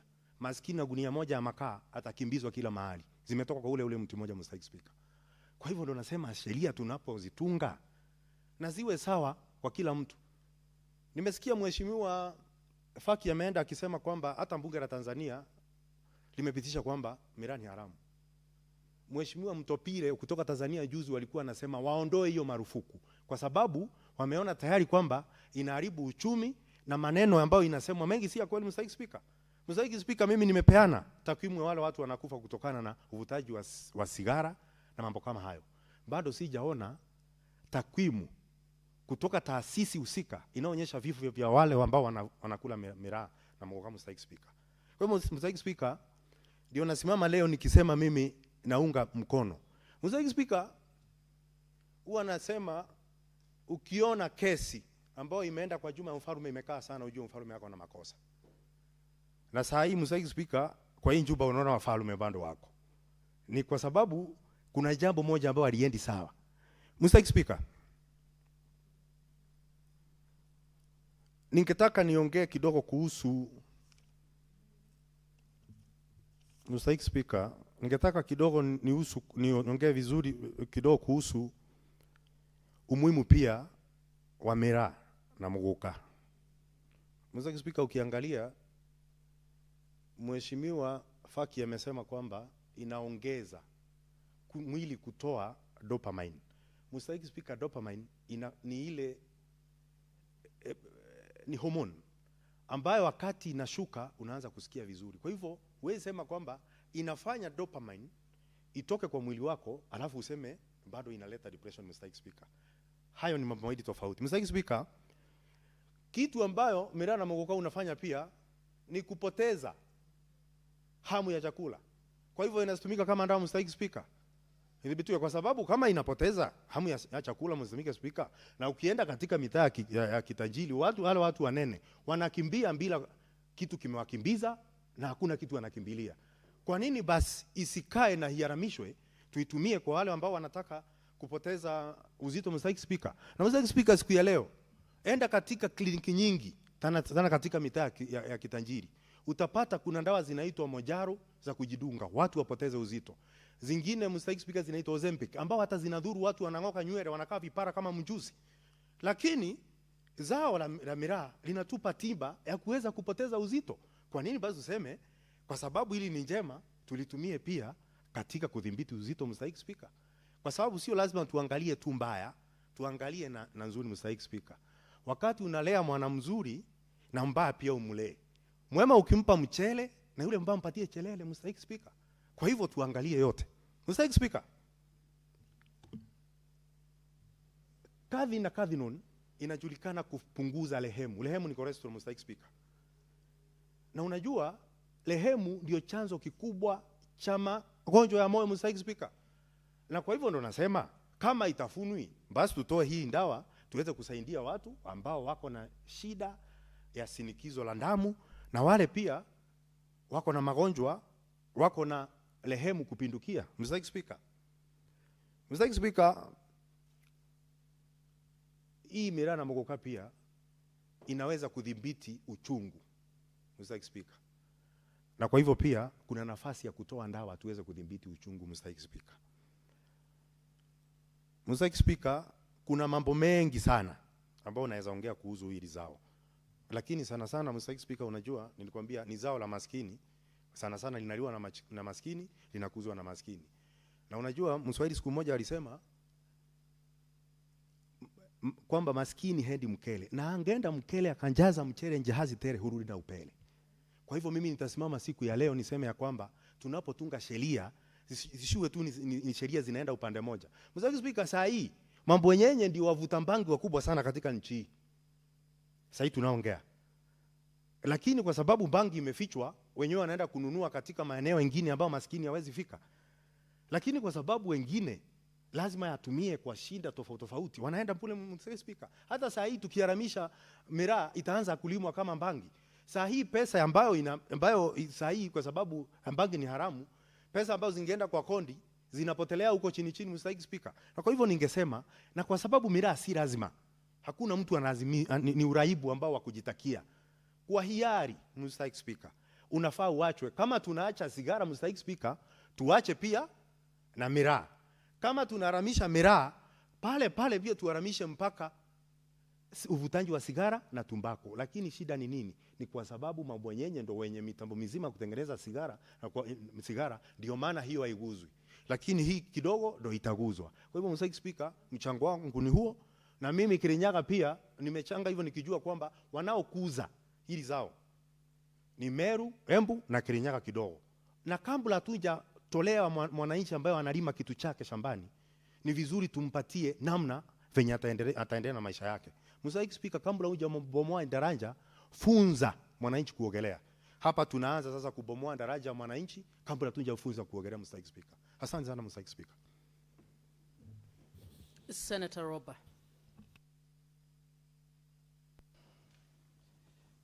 Thank you very much, Madam Speaker. I rise to oppose this bill.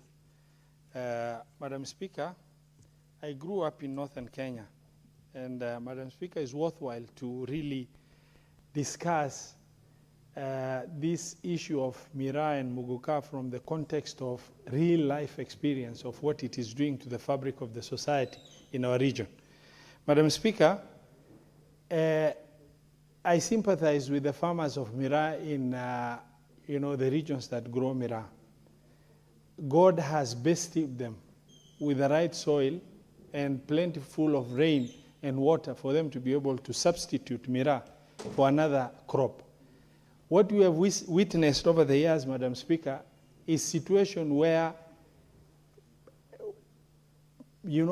husbands or fathers have abandoned their families and turned mothers into widows, not by way of death of their husbands, but by way of absence of the fathers as a result of them turning themselves completely destroyed by Miraa to the extent that they become irresponsible members of the society, while they're only turning back home when their health has deteriorated beyond reproach.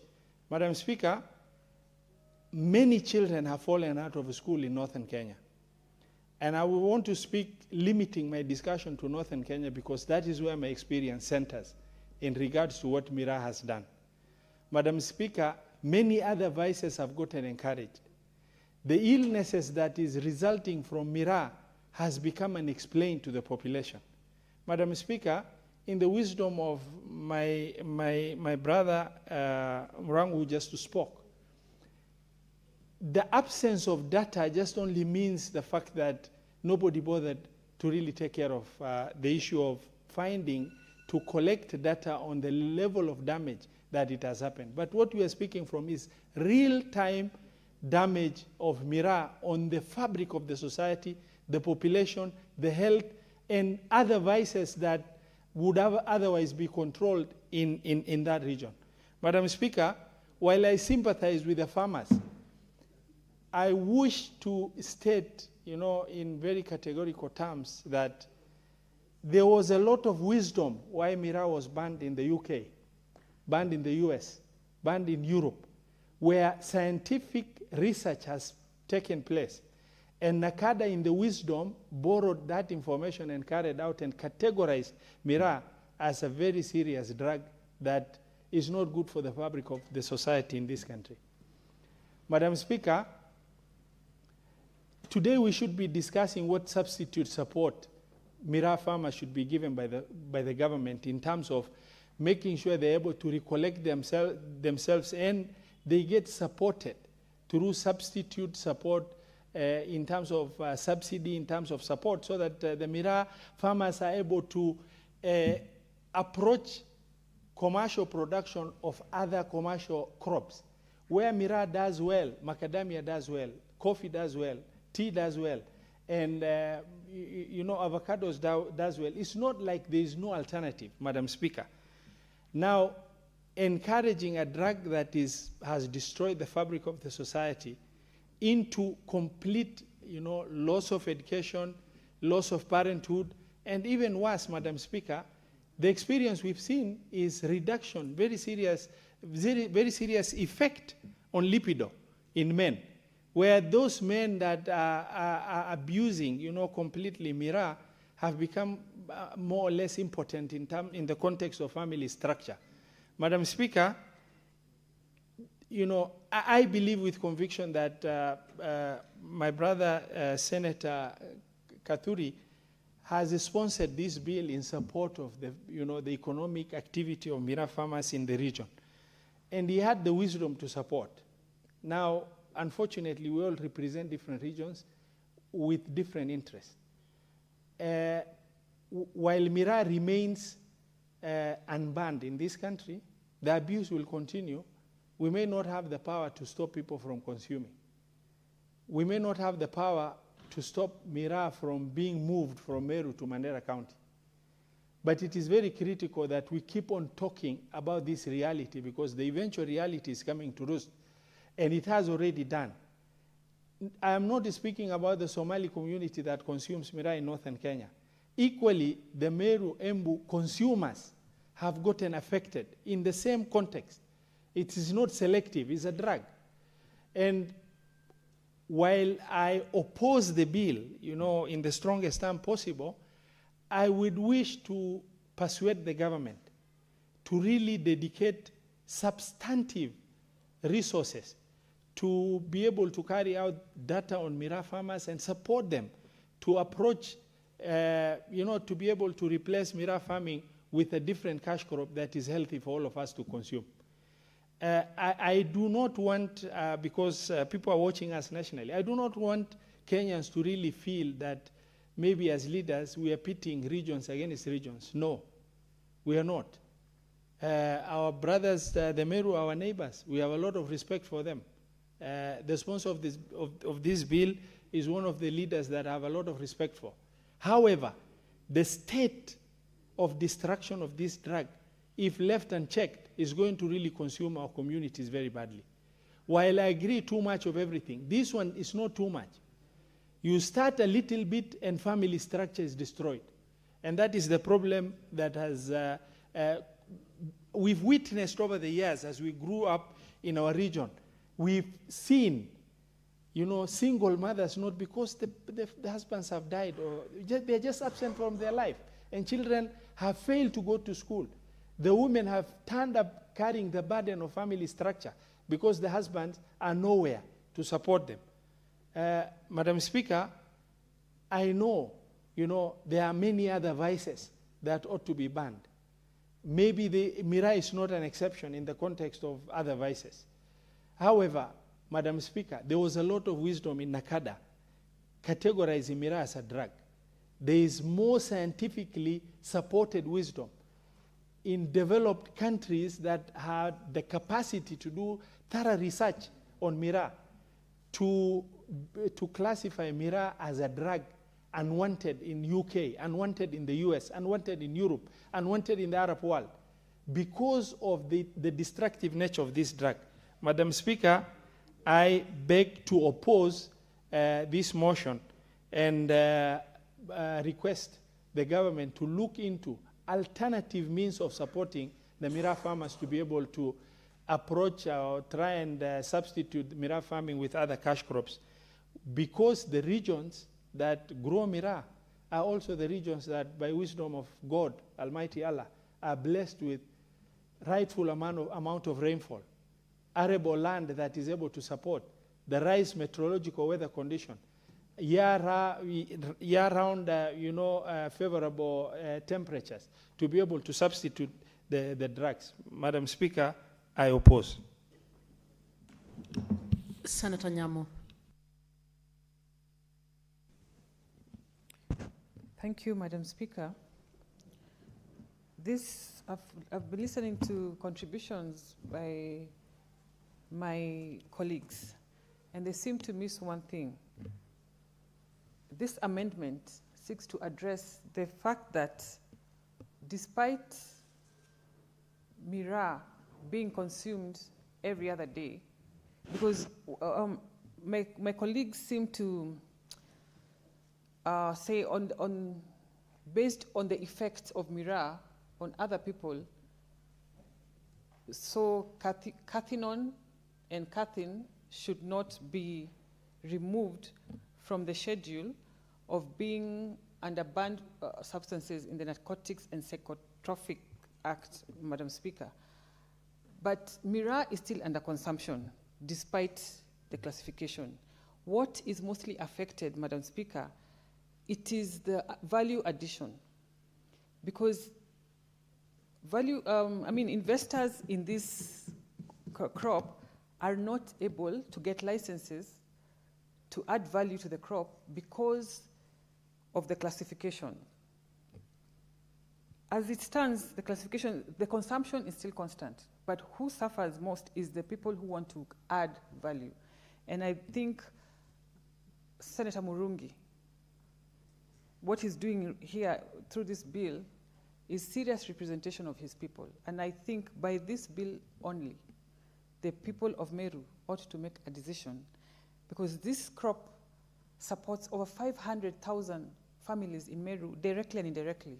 We have transporters, we have traders, and this is what forms the basis of their livelihood. It pays school fees, and this is all they know. And Senator Murungi, by way of this amendment, is going to unlock another whole economic activity on the using this Mira crop by value addition. You know, Jabba juice is being traded like it's an illegal trade right now. There is all this stigma on the Meru people who trade on Mira because they look like they are dealing with an illegal crop. Yet, it is by all means, and even under the Crops Act 2013, it is scheduled as a legal crop. And this is a contradiction that this bill seeks to remove. So if you stand here before this House and say that Mira is being abused, whether we pass this amendment or not, Mira will continue to be abused by other people, just like alcohol is being abused by some people. I consume Mira personally. I don't abuse Mira. I do it maybe once in a month, and it is one of those small pleasures of life, Madam Speaker. And just like any other thing, substance that risks being abused, Mira is one of those. So I do not support that we should stand here today and list reasons why or how Mira is being abused in some areas as reasons why we should not declassify cathinone and caffeine from the narcotics and psychotropic substances, Madam Speaker. And the World Health Organization, in their studies, they have clearly stated that it is not prone to abuse and the dependency is low. That is science, Madam Speaker. And if that's what science says, then it explains that those who are stuck in the habit are simply abusing it. I want to support, just based on the fact that it is a pillar, an economic pillar, particularly in Meru, in the Nyambene area, just on those grounds, that we unlock this value addition that they are seeking to be engaged in, because as of now, you cannot get licensed to process Mira. You have to do it chini ya maji, so to speak. So this House must legislate with courage and with clarity. It is not about stories and experiences of those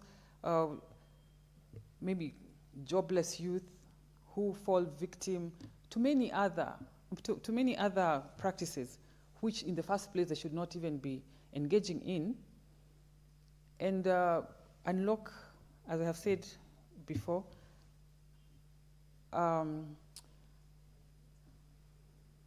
as a GDP, they are rightfully very big GDP contributors in the country.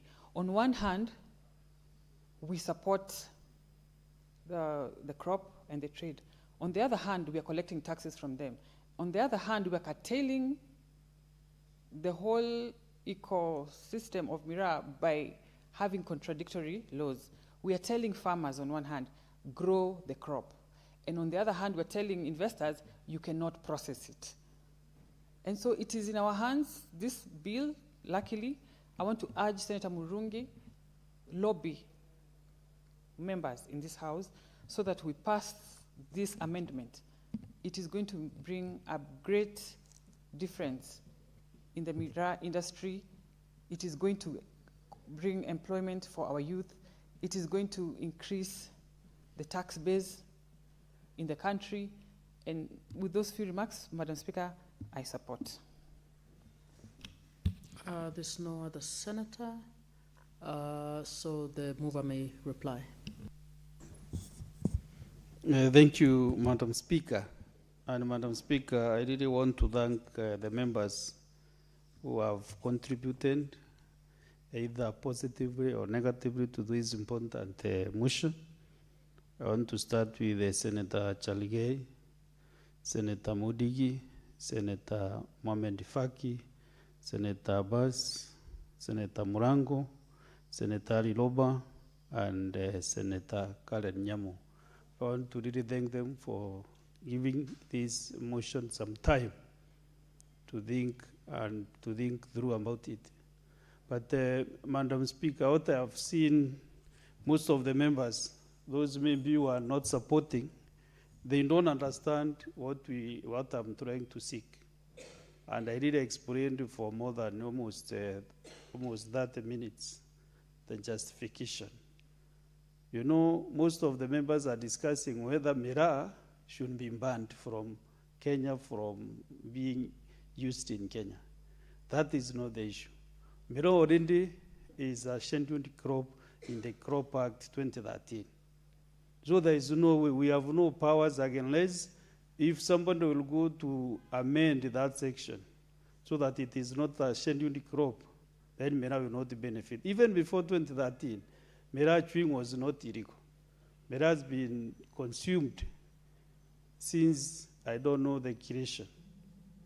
Therefore, Madam Speaker, the issue that honorary members have not understood is that we are either agreeing or disagreeing that miraa should be, the bill intends to amend the Narcotics, Drugs and Psychotropic Substances Control Act to remove a substance called cathinone and cathine as naturally found in miraa crop from the classification of psychotropic substances.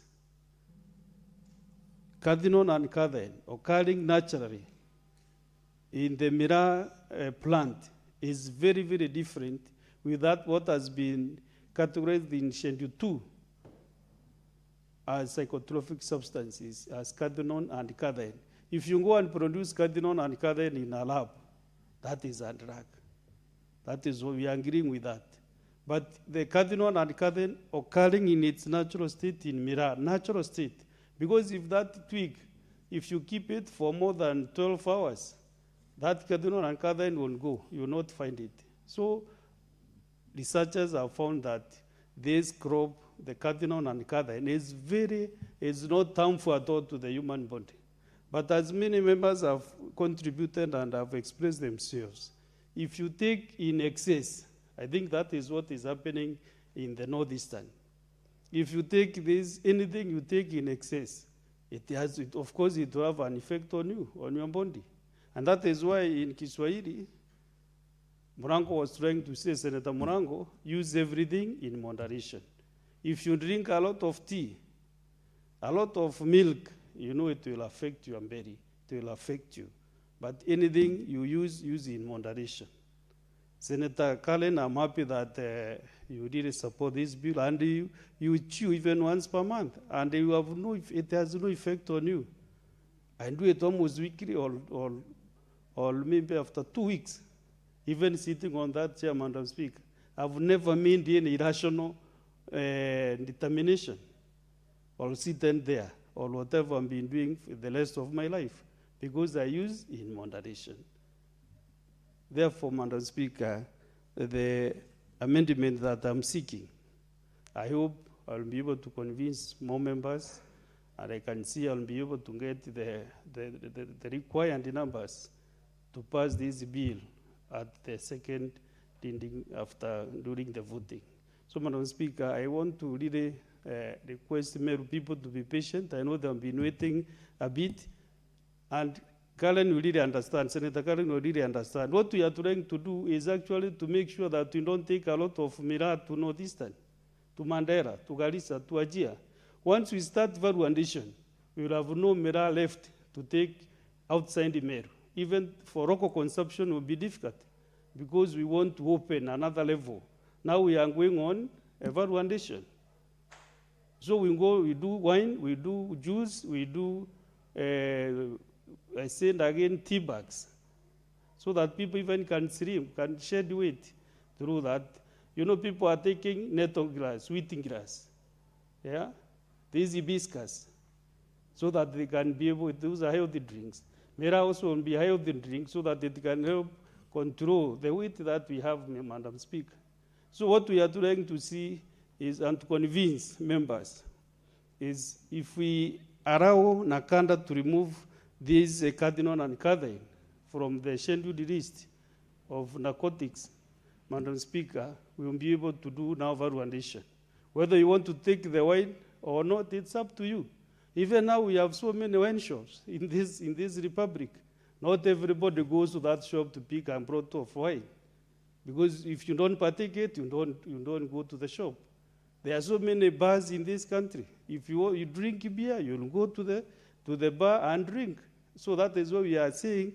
Allow Nakanda to remove these substances from the list so that now we can do valuation. And have, instead of Mera going to Northeastern, let that Northeastern people, if you want to buy wine from the shop. Buy juice from the shop. I think that will be a good idea, the Senate and good senator for Mandera County. Because what we are going to do is to mop out all Mira which is being transported out of Meru. We will do valuation and market our products in Kenya and outside this country, Madam Speaker. There is a lot of wine coming from South Africa. How do they make their wine? You don't know. You don't know. Yeah? People are buying every day. So that is the route that we want to take.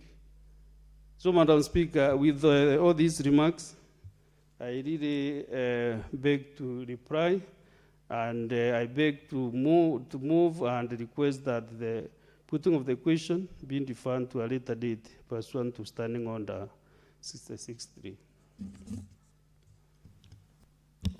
It is so deferred. Next order.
Honorable Senators,